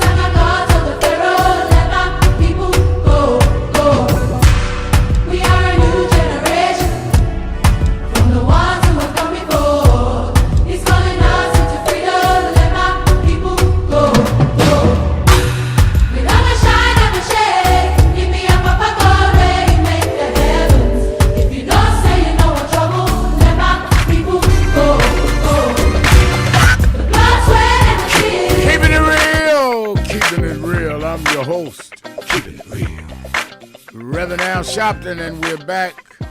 Antoine Seawright is our co-host. Let's go to Disco Brian in Philadelphia on WURD. Disco Brian. Rev, you have too many way more important callers to hear from. I just thank you for taking my call. And I want to first say I cannot wait for the Triumph Awards. Being back in your presence will also be my birthday present, which is a day before yours. Oh. So that will be amazing. All right. Yes, sir. Another Libra. October 2nd is yours. Okay. It is, Rev. And, just something fun to take us out of the nightmare for a second is that I was always kind of bummed out knowing that the week that I was born, the number one song on the Hot 100 was my least favorite Olivia Newton-John song. It was I Honestly Love You. You remember that one, Rev? Yeah, I do. Yeah, I do. Kind of lame. It was probably, her worst hit song. But the good news is that I just found out that there was a much better number one song that ushered me into the world on, of course, the R&B charts, which was You Haven't Done Nothing by Stevie Wonder. So from this day forward, I want to thank Black America yet again for giving America the culture that the entire world envies and loves. And forever hereafter, I will be claiming Stevie's You Haven't Done Nothing as my birthday number one. So is that okay, Rev? That's okay. It's all right with me. You definitely got a okay from me. Thank you, my dear leader. On that note, why aren't our amazingly gifted artists, from Kendrick to Doechii, from Ariana to Taylor Swift, from Miley to even Beyonce, when will be the right time for our hit makers to start making songs of deep rage, righteous indignation like You Haven't Done Nothing, Rev? Do you know when? I know you have access that none of us do. Can you implore them to go ahead and write some anti-Trump, party anthems, Rev? I feel you. I agree with you. And I think that when I was growing up, there was a lot of message songs from the Last Poets to James Brown. And even after that, as you said, Stevie all the way through. And I have said to a lot of these artists today, some hip-hop, some not, that where's the message? How does your music define the era in which you live and make a living? And they go blank. And I they can't answer it. They look at me like, they're in the headlights. And it's very disheartening for me. I told one of them one night, they were asking me why I didn't come to their show. They had invited me to their show. They had, sold out the stadium. And I said, well, first of all, and Antoine, you might be able to understand this, even though you're younger than me, much younger. But I told them, you got to remember, I grew up like a son to James Brown. I've traveled with him all over the world. And Michael Jackson was like a little brother to me. He was 3 years younger than me. And I preached both of their funerals. I will never see in my lifetime anything that is equal to James Brown or Michael Jackson. I was real close with Aretha Franklin. I'll never hear nobody sing like that. So why would I want to go to your show when all I'm going to say is, yeah, but they ain't as good as this or they ain't as good as that? So I'm doing you a favor because I'll be sitting up there saying, yeah, he all right, but he couldn't do this, couldn't do that. I said, but I would come if you were singing about something. If you were supporting some cause, if it stood for something, because they stood for something. And I'm glad that I lived in the era they did, and I hope we can get that back. Because culture, that's why we have the cultural awards, having it Monday. Culture helps movement helps culture. And the few that do break out, we need to honor and uphold them. 100%. And I think maybe you should introduce some people to Tyrone Richardson. His performance of Amazing Grace on Saturday that closed your sermon at the House of Justice is like Billy Stewart meets Prince. That scream was like Prince's screams in the B-side of Purple Rain. If y'all remember the Prince's gospel song, God. I remember that. Tyrone's scream is only comparable to Prince's in that song. And if y'all want to see it, anybody listening to this, if you haven't, it's 1 hour and 55 minutes into Saturday's NAN video. If anybody listening needs some demon slaying goodness, go check out Tyrone Richardson, who I pray that Rev can introduce to Taylor or something, because that man needs to be. He is. No, he's I don't really, know how you got him, Rev. He's gifted. That's our musical director. That's our musical director, Antoine. He does the music on Saturdays at the Saturday rallies in Harlem. He is very gifted, no doubt about it. He got Disco Brian. I thought he was going to throw the chair at him when he came up to the rally. He got so enthused hearing him sing. He's gifted.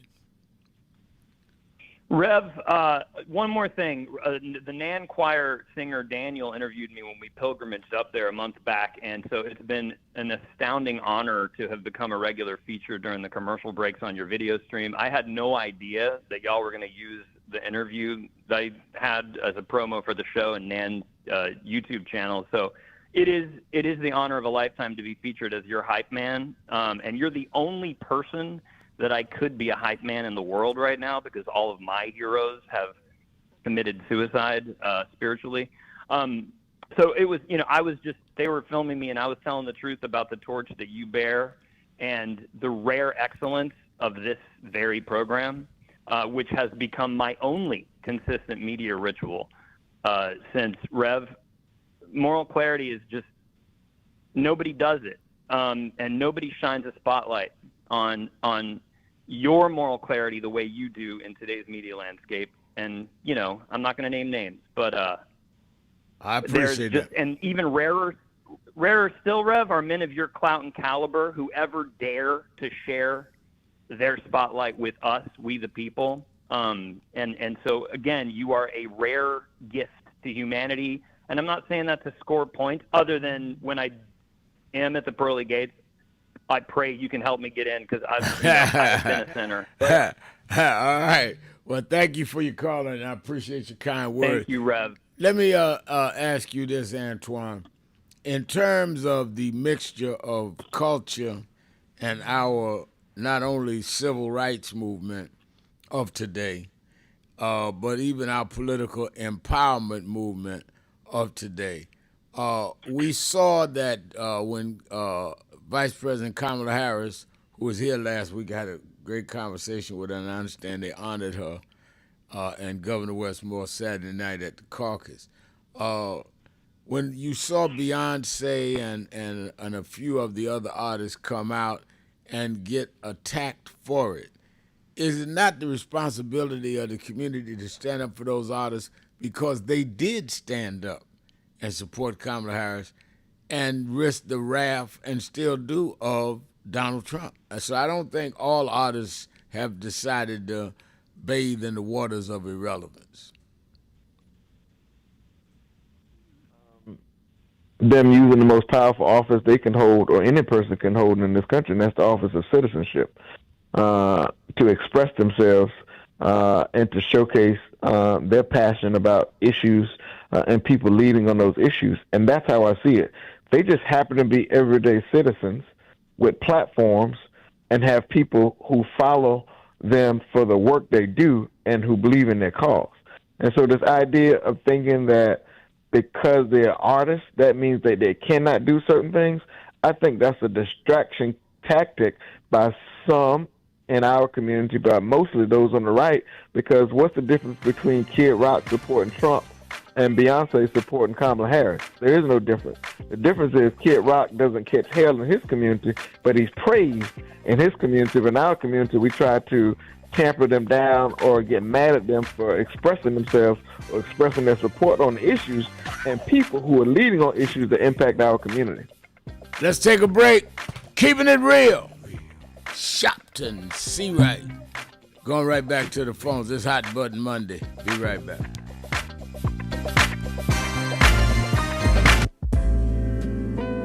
So it's become almost an unhealthy habit how much I'm listening to Keep It Real. because it is the realest thing on the air anywhere, whether it be online or whether it be on the radio or wherever it's coming into you from, because there's no one of Rev's importance and caliber who is as dominant a media figure as he is, who allows people to speak at length, and who he treats with equal respect and admiration with every call, whether he agrees with you or not.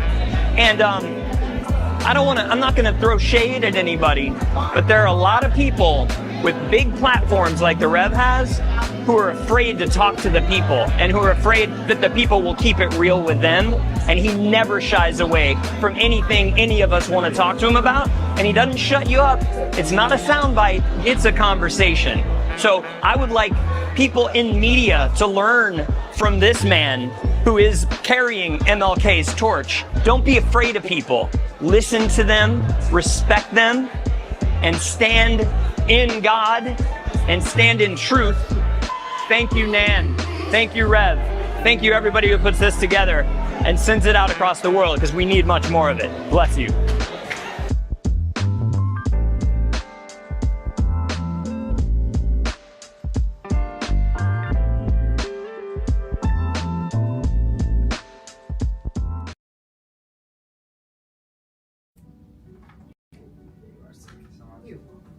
Reverend, thank you so much for your time. Oh, thank you. Sorry to hold you up. No, not at all. I really appreciate your time. Nice to meet you too.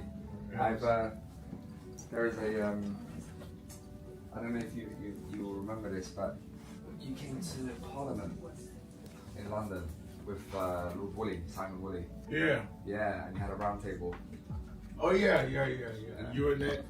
I was, because before I became deputy mayor, I used to be a councilman. I was a city councilman, but I also helped found the biggest voter registration organisation in the whole of Europe. Really? Yeah. So last year we registered and we worked together with Simon 488,000 young people in just 6 weeks. So wow. But I learned a lot from you. So did they turn out? They did. Yeah, they turned out. But my worry is given like the state of politics in the UK right now, is their expectation of what a government could deliver is up here. The reality is somewhere here, and the performance is somewhere here. Yeah. And now it's like the next election, I guess similar to what you experienced between 2020 and 24. In the next election, my worry is a lot of those people who we had to convince to vote, they feel let down because they had a big appetite for change, and it hasn't really delivered in that same way. So that's a very bad. The excitement is great, but when you start getting that coming down, some of them you lose for a long time, if not forever. And but I guess the challenge is how you excite people without over promising, and it's a problem. It's a problem all over the Western world.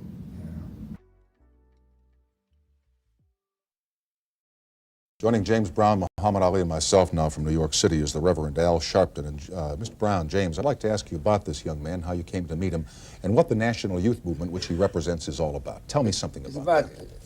Teaching young kids the right way to go, and the things to be involved in education. Don't be a dropout, which is one thing I'm very much behind. Unless kids have guidance, they have no place to go. And the idea is to try to mold them. I mean, we think of anything, we think of it as a baby. And what we molded them to be is what it will be later on. He used to stand at my back door, and he believed in what I said, the Don't Be a Dropout program, and the fact of helping kids and giving them the right idol and the right image to go with, cleaning, grooming, and wanting to work, wanting to be something. I started as a kid, a juvenile delinquent, and everything. Had no model. And I was able to be a model for a young man like this. And what he turned out to be, he's a minister, and he preaches the right thing, and I'm for him 1,000%. I'm for everything he's about. Mr. Sharpton, how national right now is the National Youth Movement? Is it something new? Has it been going on for a while? Do you have a stated number of members? Tell me something about it. Well, we don't really get into a numbers game, because that's been a trick that has been played for the last 20 years. What we're basically interested in doing is saying to young people of impoverished backgrounds, that there are people like a Muhammad Ali and a James Brown that represents hope to us. Because these people, despite all of the social odds, despite the unemployment statistics, despite the lack of education in their day, were able to grow and be something that we can be proud of. A man like me didn't have a father at home, but I had a James Brown to look up to and would want to sing and dance like him, or Muhammad Ali, who I saw stand up and give away millions of dollars of stamps to the government so that I would have a right to come 10 or 20 years later and try to fight for my kids. So what we're saying is there are symbols and images that kids can look up to and not have to throw a brick through a window, but that can work by the sweat of their brow and succeed, just like these two gentlemen did. But considering the numbers of young kids today, and Rev, there are hundreds of thousands or tens of thousands of kids who really are in hopeless and desperate situations, is it enough to just offer them an example? You say hopeless, though. Not hopeless. Well, let's say, well, to them, 10, 11, 12-year-old kids, it's never hopeless. There's no such thing as hopeless. It's never hopeless. When I got 8 to 16 years for breaking and entering as a kid because I was hungry, and here I am today, it's not hopeless. Don't say hopeless. Then we're copping out. I don't believe in hopeless. Don't you think it's hope? If you believe in something, it's right. No such hopeless. I don't believe in hopeless. We're not going to go with that. And I think he's not about teaching them how to get out and fight for themselves. That's what it's about. No, it's not hopeless. Everybody has a cause and everything, but everybody want to live. And I think living is what we're about. We're not going to teach dying. Hopeless is dying. Okay, I agree with you 100%, James. But what I'm trying to ask here is simply saying you too can be a James Brown or a Muhammad Ali. Is that enough to give a kid who's hungry, who doesn't know where his next meal is coming? I'll say it. Give him somewhere to go. I think it's awful weak to tell a kid you can be a James Brown, one of the greatest entertainers in the world, and me, one of the greatest fighters. And like you said, the hundreds of thousands of millions of kids that need a break. You can't have that many great people, but they can get educated. They can go to school. They can learn. I'd like to say one thing. We have crime today. It's a big problem. I think they took a national vote on what the people want the government to spend most of the money on, and crime was over national defense. Worrying about Russia, China, outside enemies, they're worrying about inside crime. We have crime today, all type prostitution, murder, exploitation, degradation, and wars of all kinds. And I'm going to tell you why everything's happening. And I think if you're intelligent, you agree with it.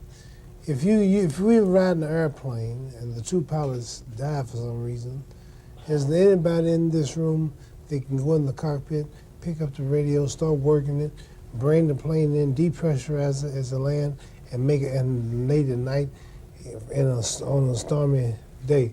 You couldn't do it. Right. Well, but if you learn how to fly, or if they show you how to fly, you can. Since God made the world and God made us, He sent the Bible, the Torah, the Quran, sent Moses, Jesus, Noah, to show us how to run the world. And God left His laws. If we don't follow His laws, then we crash. Let me say this, though, Mr. Snyder, in response to your question to Mr. Brown, Mr. Ali. Yes, it is enough to begin with showing them an example, because before you get to education, you need motivation. If you don't have motivation to get out of the bed, you won't make school or the party. And what we try to do by showing a James Brown or Muhammad Ali is not that you can be a great champion maybe like Ali or a great entertainer like James Brown, but if you use the same initiative that they did to make him get up 5 in the morning and run 10 miles and just have a dream and to come back 3 times and accomplish that dream, to have more hits than anybody in the world, even when the music world wouldn't give him credit for it in terms of a James Brown. If you had that initiative to keep working at whatever it is that you're going to do, you can succeed. And what we're saying to them is you may not reach the plateau of public prominence of them, but if you can reach the personal discipline and personal motivation of them, you can reach a plateau in your life. Because it's not about looking for a government handout, it's about looking for a way out, as James Brown said. All right, and then how receptive are the young people that you tell this to? Very receptive. Really? Very receptive. Very receptive. I think that people have misunderstood that most people of impoverished and depressed areas are not looking for the government to give them something. They just want a chance. I remember when I was a little boy, James Brown used to sing, I don't want nobody to give me nothing, just open the door, I'll get it myself. Well, that's all people want now is a chance. Let me get a piece of the action. Let me get a piece of the pie. Let me stand up on my own. One man should have the major corporations, the government, should get behind him and push the programs that he's about. Except maybe if he does it himself and gets grassroots support, it's better than having the government stick their nose in, because they have a way sometimes. We're not talking about control. Yeah. We're not talking about control. We're talking about a way of start. You know, they have to start. If they fund Chrysler and fund all these different other things, they can fund a small man to get started. Then the private sector will join in, but let them help too. It should be. Last thing. Somewhere along the line here tonight, we used a graphic saying long, hot summer. Are you in any way, I'm certain you're not predicting a long, hot summer. You're not predicting urban strife. You're not predicting this. Reverend Al Sharpton, and we're back. What I'm saying. 1-877-532-5797. 1-877-532-5797. Antoine Seawright is our co-host. Don't forget, watch Politics Nation with Al Sharpton every Saturday and Sunday, 5 p.m. Eastern Time on MSNBC. And I know a lot of you watched this weekend. We had the chair of the caucus on, Yvette Clarke. We had the new congresswoman out of Arizona just was elected to her father's seat. We had I think, one of the great jewels in the Congressional Black Caucus on from Boston, Massachusetts, and she really, I think is someone we need to really watch, because she's shown great leadership and great promise. Of course, we had Mayor Adams on, and you never know who I'm going to have on Politics Nation with Al Sharpton. Antoine's been on 2 or 3 times. He'll be on a lot more before the end of the year. So be informed. Don't guess about it. Be about it. And it's 5 p.m. Eastern every Saturday and Sunday. You that in the New York area, come and be with me any Saturday morning, Saturday Action Rally at the House of Justice, 145th Street and Lenox Avenue in the village of Harlem, 145th and Lenox, 9 a.m. to 11 a.m. We're there energizing, organizing, and recharging our batteries. And then you that are not in the New York area can watch it live on Impact Television or watch it on www.nationalactionnetwork.net. Go to our live stream. And the Triumph Awards are just a week away from today. We only have a few seats left. They're all free. It's at Lincoln Center, the big center in New York. And we're honoring every year the cultural trendsetters that we feel have been relevant to our times. This year we're honoring Kenneth Babyface Edmonds. Babyface flying in to get his award. Stephanie Mills, legendary singer.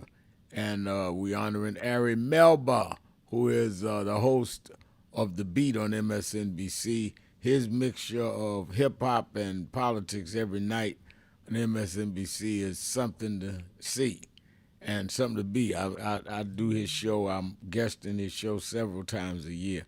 We're honoring Chesley Maddox Darcy, who's kept black news in black ownership hands, an outstanding woman who affected our culture. And the gospel great Vincent Bohannon. So you want to be there. All of the seats are free, but you must get your ticket in advance. How did I do that, Rev Mal? Call the toll-free number 1-877-626-4651, 1-877-626-4651, or go to www.nationalactionnetwork.net. And you need to do it today because we were only about 50 or 60 more seats left. All right, let's go to Demetrius. Do we have Demetrius? Sir, refresh. That's old. Okay, I thought we did Demetrius. You should see Christine and Sweet. Let's go to Sweet in Detroit, Michigan. Sweet, you're on Keeping It Real with Al Sharpton and Antoine Seawright. Good morning, good afternoon, gentlemen.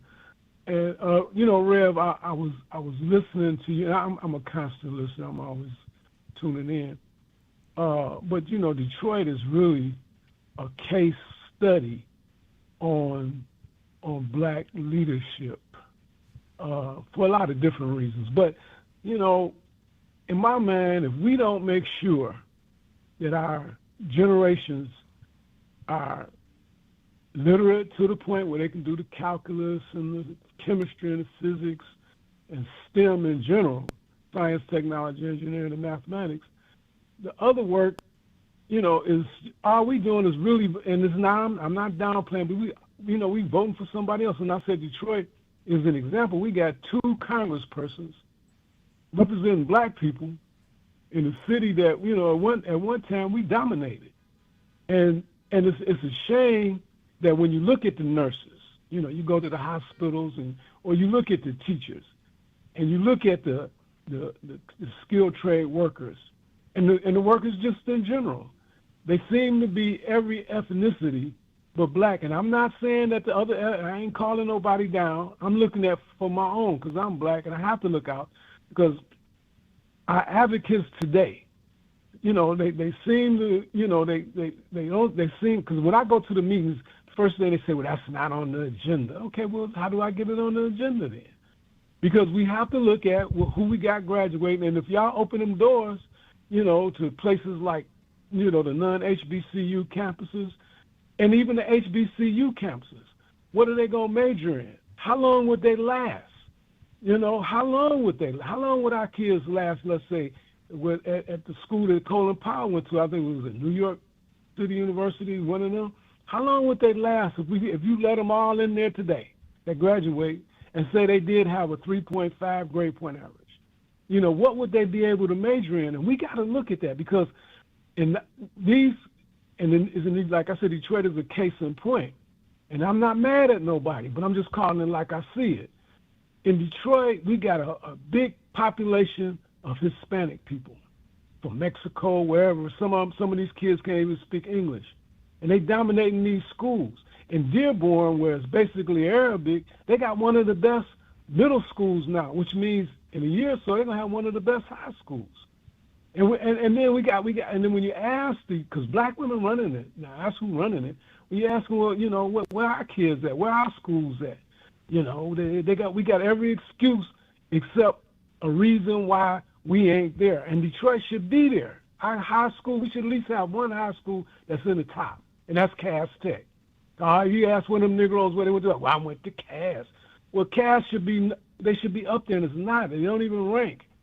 And when we have these meetings like, you know, the National Action Network every Saturday, or the National Baptist Convention, that should be on the agenda. I understand the other stuff, but just think if they open the doors for DUI, D wherever it is, they open the doors based on that.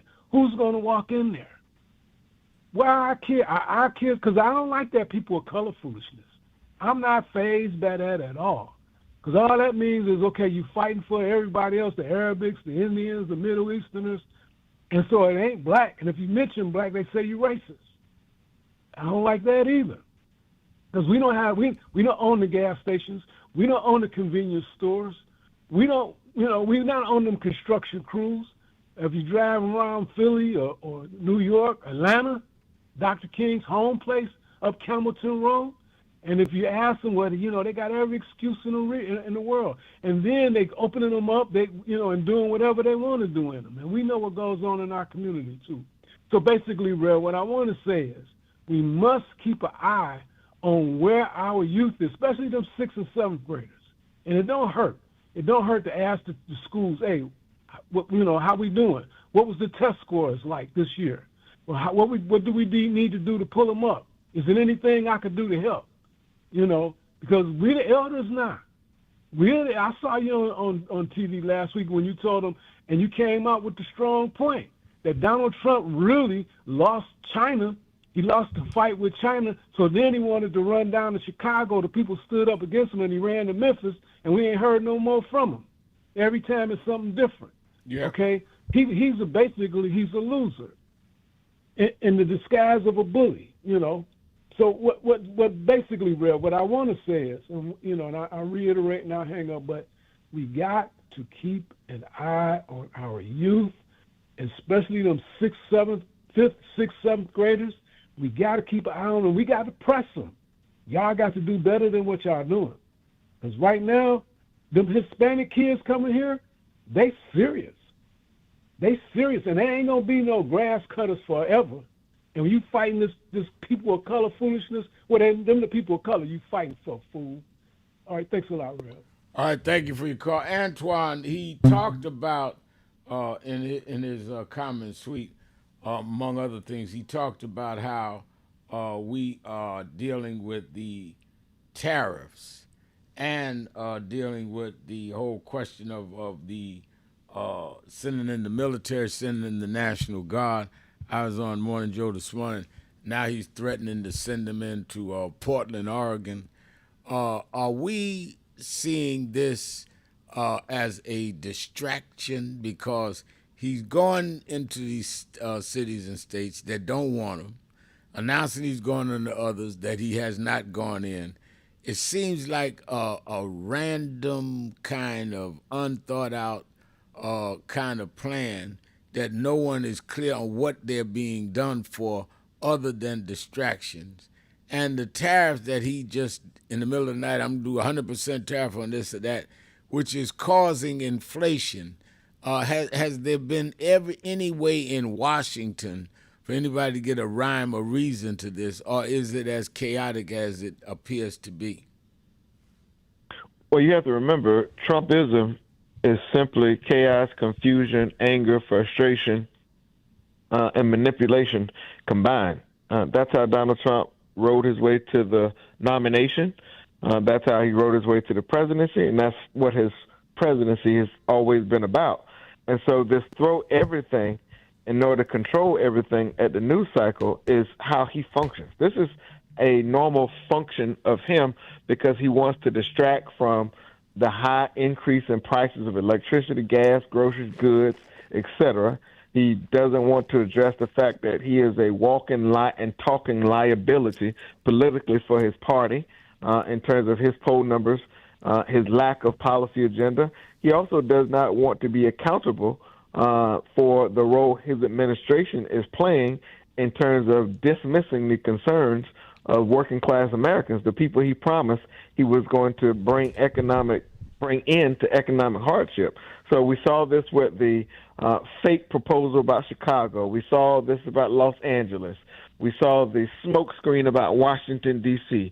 Now we heard about Memphis. We keep hearing all these things. It's Portland. It's let's make Antifa a whatever organization. All of this is just a distraction, Reb, to get people talking about it so we don't talk about the real issues that are facing the American people.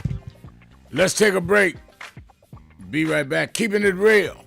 Sharpton. Be right back.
Country, talking to the radio announcers, the church people and the street people, telling them that God has smiled on me. God has smiled on you if you got breath in your body, if He woke you up this morning and started you on your way. But I want to tell you some stories of people that God smiled on. We know the story of Dr. Martin Luther King, how he started way back in Montgomery, Alabama in 1955.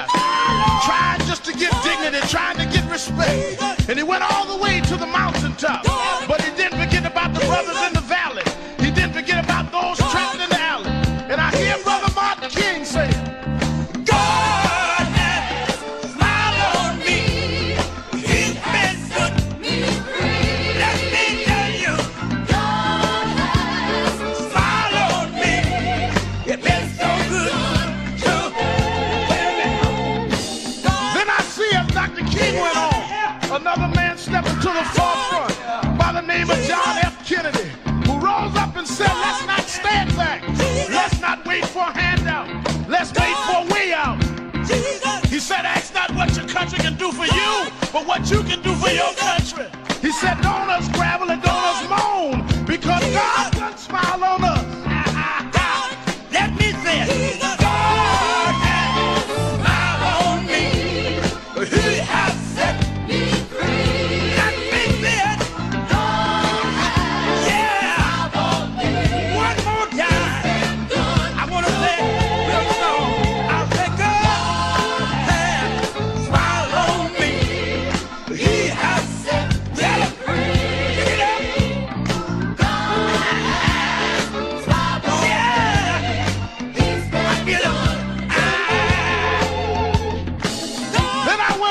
Backstage at the Apollo Theater, and I saw a man come out.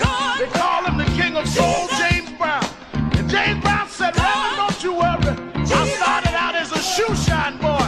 I started out as a convict. I started out uneducated. But I learned to sing my song, and I sung it all over the world. I told him it was a man's world. I told him about the big payback. I told him Papa got a brand new bag. And all over the world, they can hear my voice. But Reverend, don't you frown.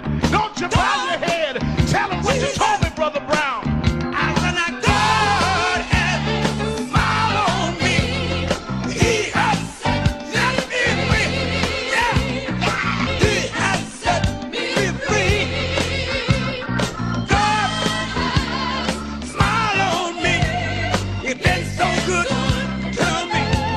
Then I went home and I told my mother what Brown told me.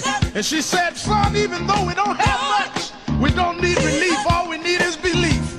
And she said, he didn't tell you no lie, because the Lord will take care of you. God sits high, but he looks down low. And every time you get discouraged, every time you're burning down, all you have to do is think of the things that God made a way for you and look toward the heavens.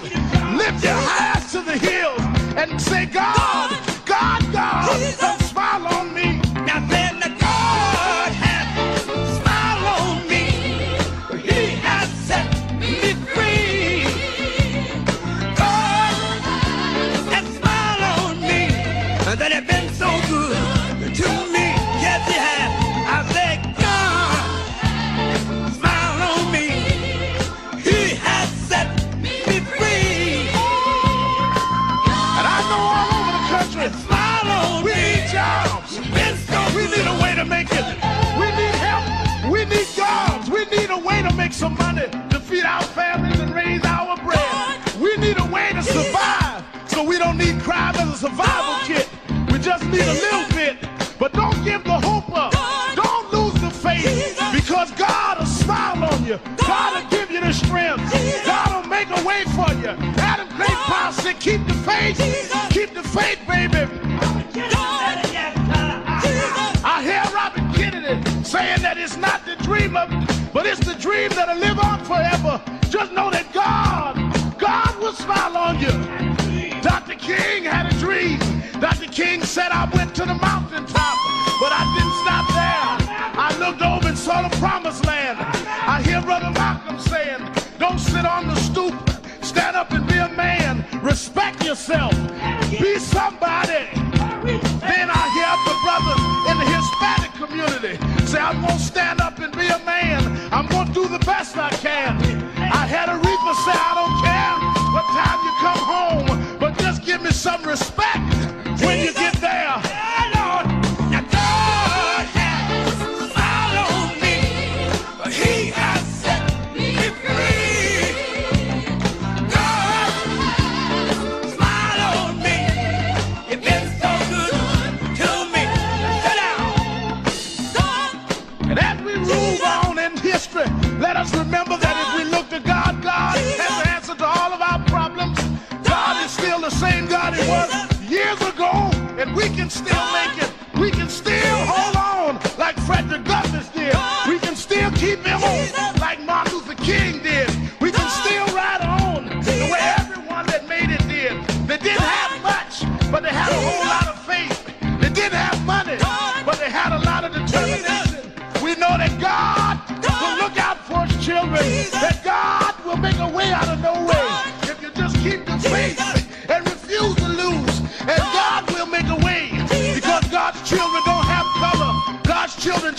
will, and I can still hear somewhere in my mind James Brown say, God has smiled on me. He has let me free. Let me sing here. Yeah, Lord. Yeah, Lord. Yeah,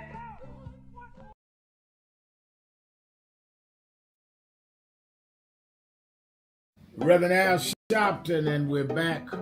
1-877-532-5797. 1-877-532-5797. Let's go back to the phone. Attorney Jennifer Jones Austin is. Every day, Monday through Friday, I do 3 hours a day on Keeping It Real with Reverend Al Sharpton. I do 1 hour on Sunday mornings with Reverend Al Sharpton. And I'm live on radio and TV with the Saturday Action Rally. 7 days a week, I talk to our people, hear from them, to call in. I'm sick and tired of people talking for people that they don't talk to.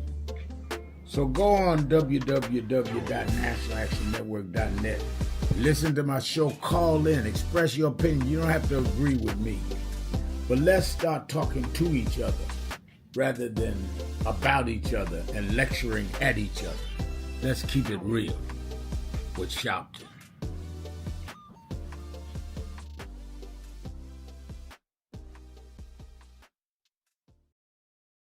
Thank you for joining us for Weekdays Live with Reverend Al Sharpton. Take the time to share this broadcast right now. Tell your friends it's time to keep it real with Reverend Al. Comment your questions now in the chat or call Reverend Al Sharpton directly on air at 877-532-5797. Now stay tuned for Reverend Al. This is Reverend Al Sharpton. As you watch the broadcast, support National Action Network. Go to www.nationalactionnetwork.net and be involved. Reverend you can Al join, Sharpton, and we're back. take your membership right online. 1-877-532-5797. 1-877-532-5797. Twitter.com, The Rev Al, or go to the message page at www.National Action Network live stream. Antoine, let me take advantage of your skills as a political strategist, democratic strategist. Explain to our audience the direct benefits that they may have the opportunity to have if we vote in the right numbers and win in key 2025 races and then the midterms next year. Tell us what are significant cases that if we can come through on them, what they will mean directly to our community. Well, certainly we have the Battle of New Jersey and Virginia 2025. I think what people are not putting their eyes and ears on is the fact that there are state Supreme Court seats in Pennsylvania that are going to be critical. Republicans are quietly testing some of our mayoral races across the country, taking New York out of the picture. And then you have their relentless effort with Moms for Liberty, who are contesting the 21,000 school board races on the ballot. And then you have several local races all across the country that we're watching. But more importantly, Reb, you have Proposition 50 in California on the redistricting side. That's going to be impactful and important. And so the impact on our community is simple. This is going to be a test drive for the narrative of how well Democrats are doing overall, but more importantly, how minority communities are either checked in or checked out in terms of their participation in these elections. They expect us to check out in 2025 because historically these elections, these quote-unquote off-year elections, do not register the same in terms of their significance. And that's why we have to check in, because local races, Reverend Al, are becoming more and more important, if not just as important, as some of the federal races that will happen in 2026, because the local impact is becoming even more and more critical for survival in many communities, more so than the federal government, with Republicans controlling the federal government. And you take healthcare, you take infrastructure, you take education, you take some of the college funding and some of the resources that have been put on a strangle, if you will, at the federal level. These services are moved down to the state level, and that's why these elections coming up this year are important, and they set the tone for 2026. The direct delivery of goods and services to our community depends on who's in office. That's why I wanted you to break that down, because a lot of us just talk about the civil duty, but it's a direct impact on our daily lives. Well, Reb, just think about this. When you talk about direct impact, think about what happens when a community health center closes up in your neighborhood. It doesn't just mean that people do not have access to services. It also means that all the jobs, all the economic development connected to that hospital or to that community health center, that goes away. So that means the unemployment rate goes up. That means that the need to find work goes up. And that means that contractors lose their mojo. And that means that another family is likely going to be in the food line. Well, guess what happened in the food line as a result of those direct services you talk about? They've cut the amount of money that's going to the food banks. What does that mean? That means that people who need the resources can't get it. And if you add on to that, Reverend Al, the fact that you will have hundreds of millions and billions of dollars in cuts to SNAP benefits that will come as a direct result of the lack of goods and services because we're not in charge, that's going to add poverty on top of poverty, which is going to mean problem on top of problem. Let's go to Detroit, Michigan. Labor extraordinary organizer, Percy Johnson. Percy Johnson. Yeah. Hello. Hello there. Yeah. My brother. Thank you. For allowing me to be able to come in. You know, I'm really disturbed, and I'm disturbed with the way that I'm listening to our conversation on. I'm feeling like we have to soft skew in our mainstream media talking points about really what the problem is with our Congress, and not being direct and pointing out who's hurting us and who's not hurting us. And when I'm saying that, the fact that I'm seeing that every time that the Republicans are in a majority Congress control, whether it's in your state or in your federal leadership, where they have control of the House and the Senate, and they allow to pass policy and protect our policy, that when they in majority control, we lose the benefit, our protections of health, our protection when it comes to jobs.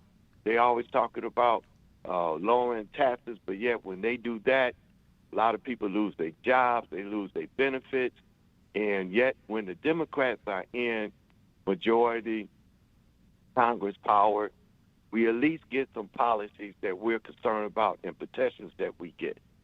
You know, and I'm saying that also the fact with, here it is, I live in Detroit, and just in order to go to Canada, you can't not go over there in general public and walk around with guns like you can on this side of the river. And it's basically because of policy.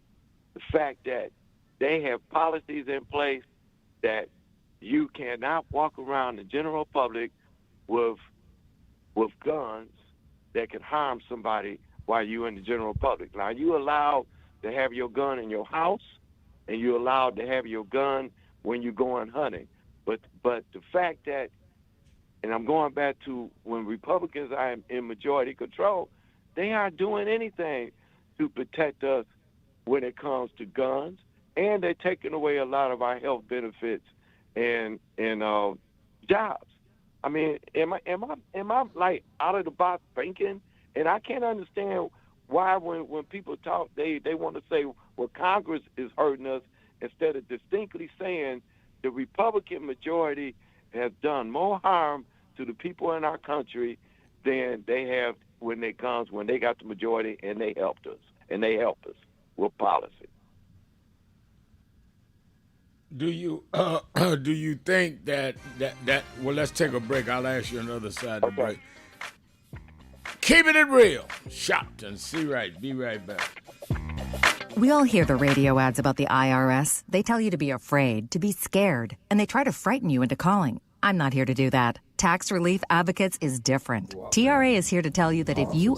And so when I was growing up, I was political without being political, in the sense that I was very angry about things. Right. Because, you just felt like things were being done to you and no one was speaking to you, your family, your neighbors about how to actually involve you in shaping the place that you lived. And I got involved in quite a few protests and organizing. And then I had a lot of support, and people at the time said, we've got primaries for election for the council. And I was like, what's a councillor? And then I put myself forward, and I had zero expectation and won, and I served 3 times as a councillor. Wow. Yeah. So well, we must host you in Hackney when you next come. I love that. Simon's trying to get me to lock down some dates now. Have you ever met the mayor of London?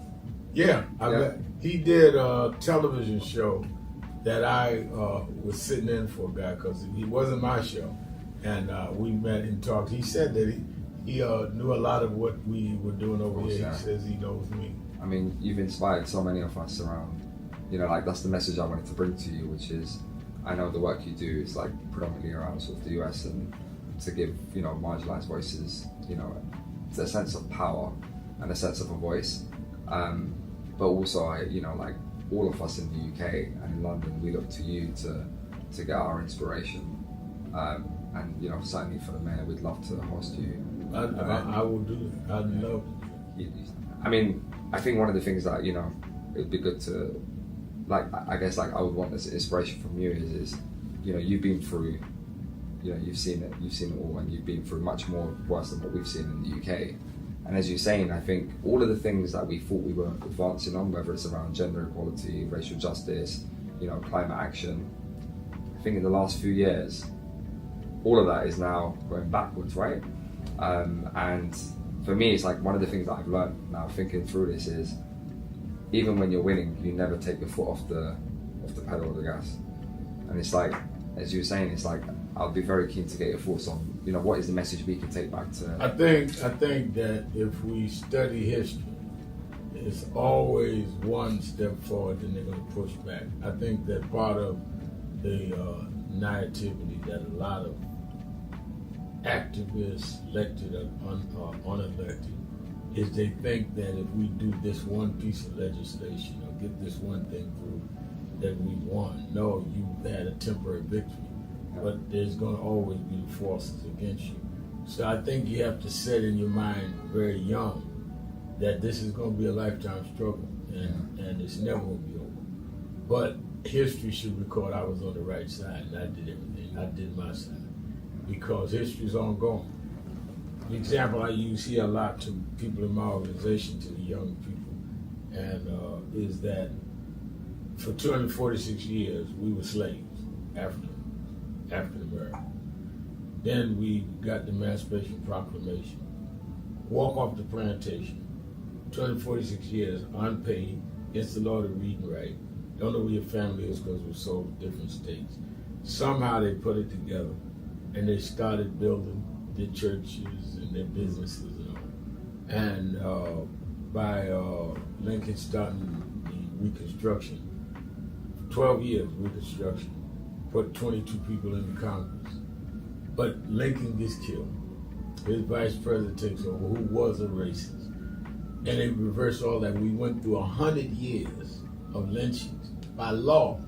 Couldn't vote by law, taking back everything we did. Then King comes along, advance again, then backlash again with rape. So it's always this going forward and backward. History is defined by those that will fight when the wind is in their face, not to their back. Anybody's good when the wind is to your back. Your leadership is tested when the wind is facing you in the face, can you keep running anyhow?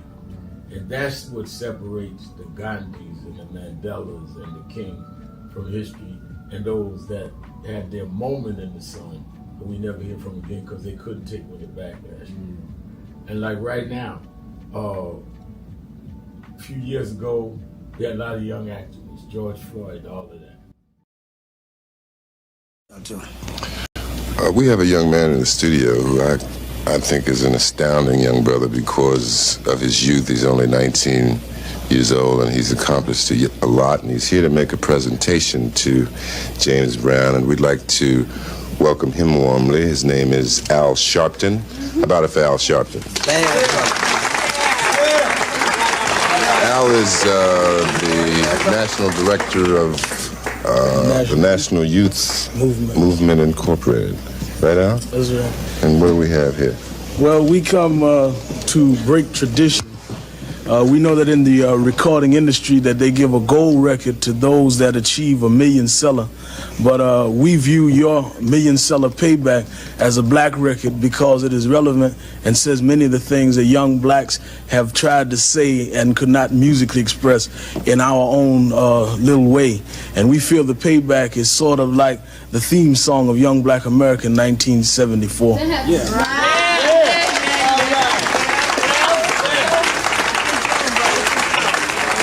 Now, before you go into the title tune of your latest album, you have a special guest. Yeah, I do have a special guest, a young lady. That's going to perform with you? Yeah, she. Some of you forget where you come from and forget how you got there and act like you got there because you were qualified or that you had a good resume. But some of us had to pay a price for your resume to even be read.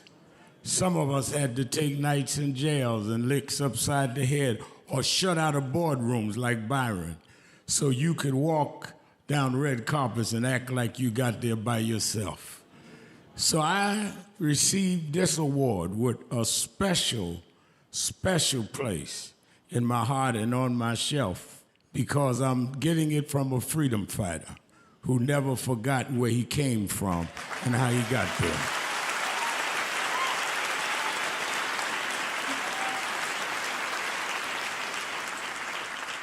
Yes, we've come a long way.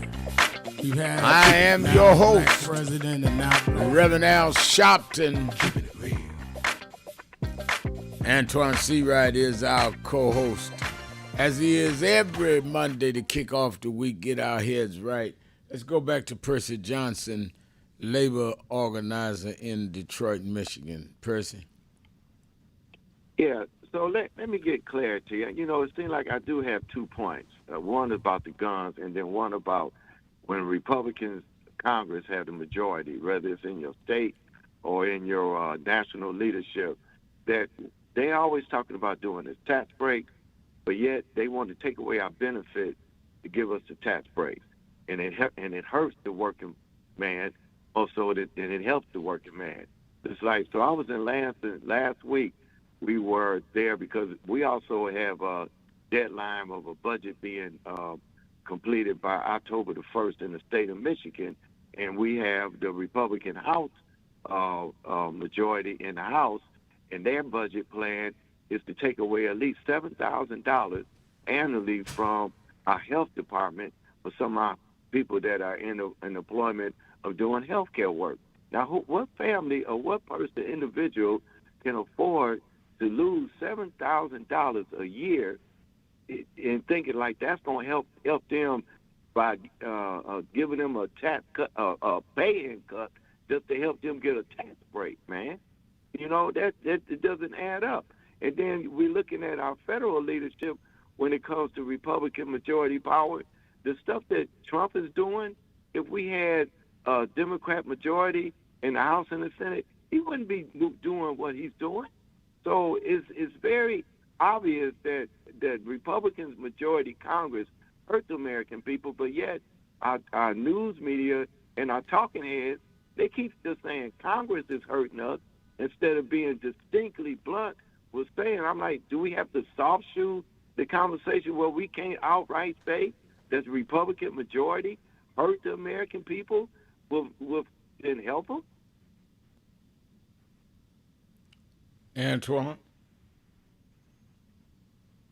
I think part of it is that Trump has the bullet pulpit, and he is doing a heck of a job, or hell of a job, excuse my language, Rev, of dictating what the news cycle is all about. When Joe Biden was president, you could not get a peep and a word in about the successes that was coming out of the White House. But when Trump is president, everything that comes out of the White House is what's driving the news cycle. And I think that's part of the challenge. We can't break through.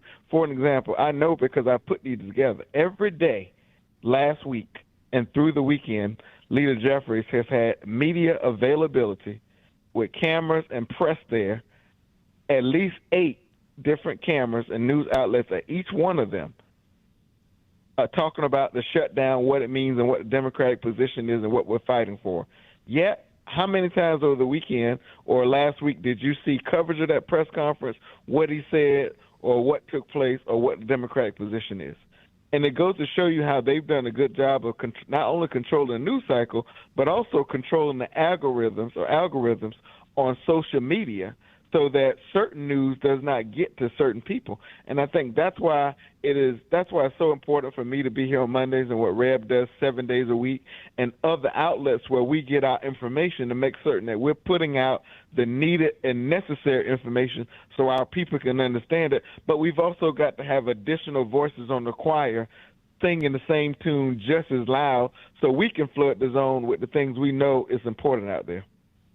And that's why I'm saying I just wish, when we do get a chance to voice and say that we really distinctly point out better how when the Republican majority Congress are in majority, that when you look at the policies that they bring, it's always policies that does harm to our family members and our residents. Am I right or wrong?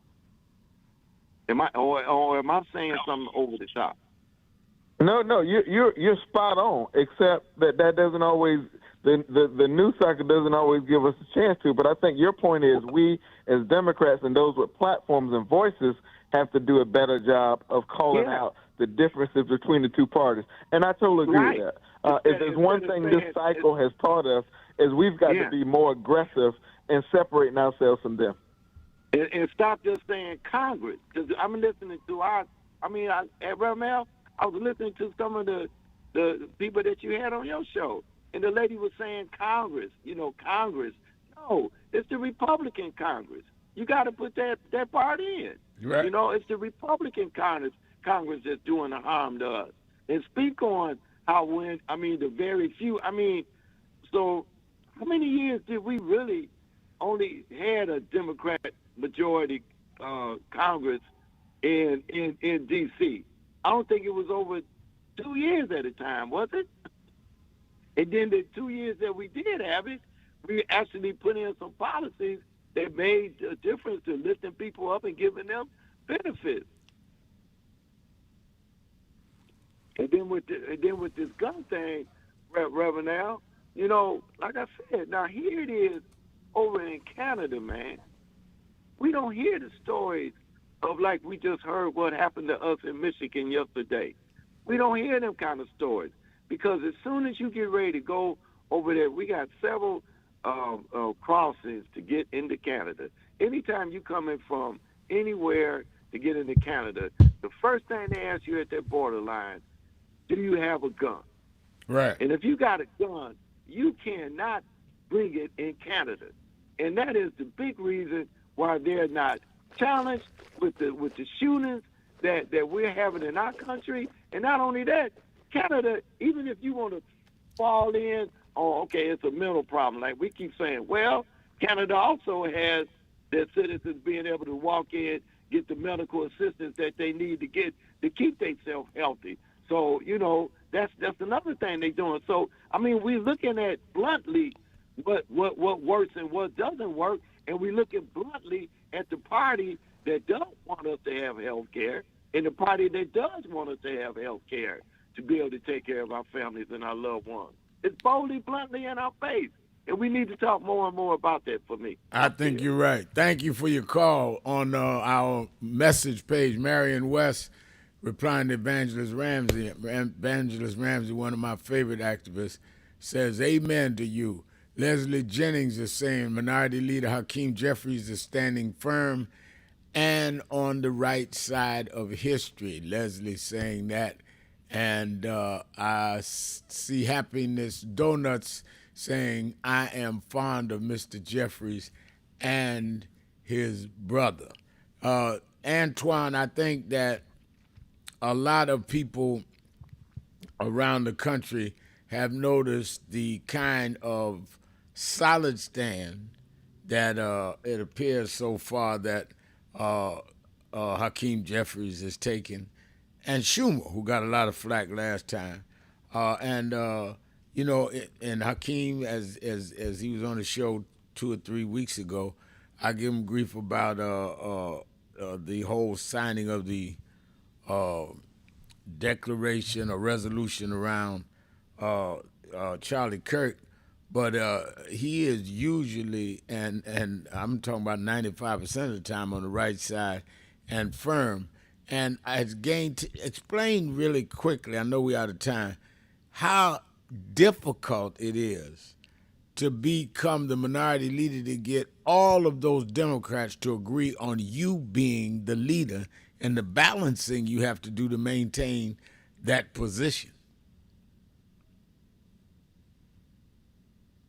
Reb, the leaders race wasn't even contested both times. That's how much of a consensus builder Jeffries is, and nobody's questioning his leadership decisions in terms of how he's leading the caucus. What I will say to our community, meaning people who look like you and I, Reb, this is the first time in history we've had an African-American leading any caucus in that Congress.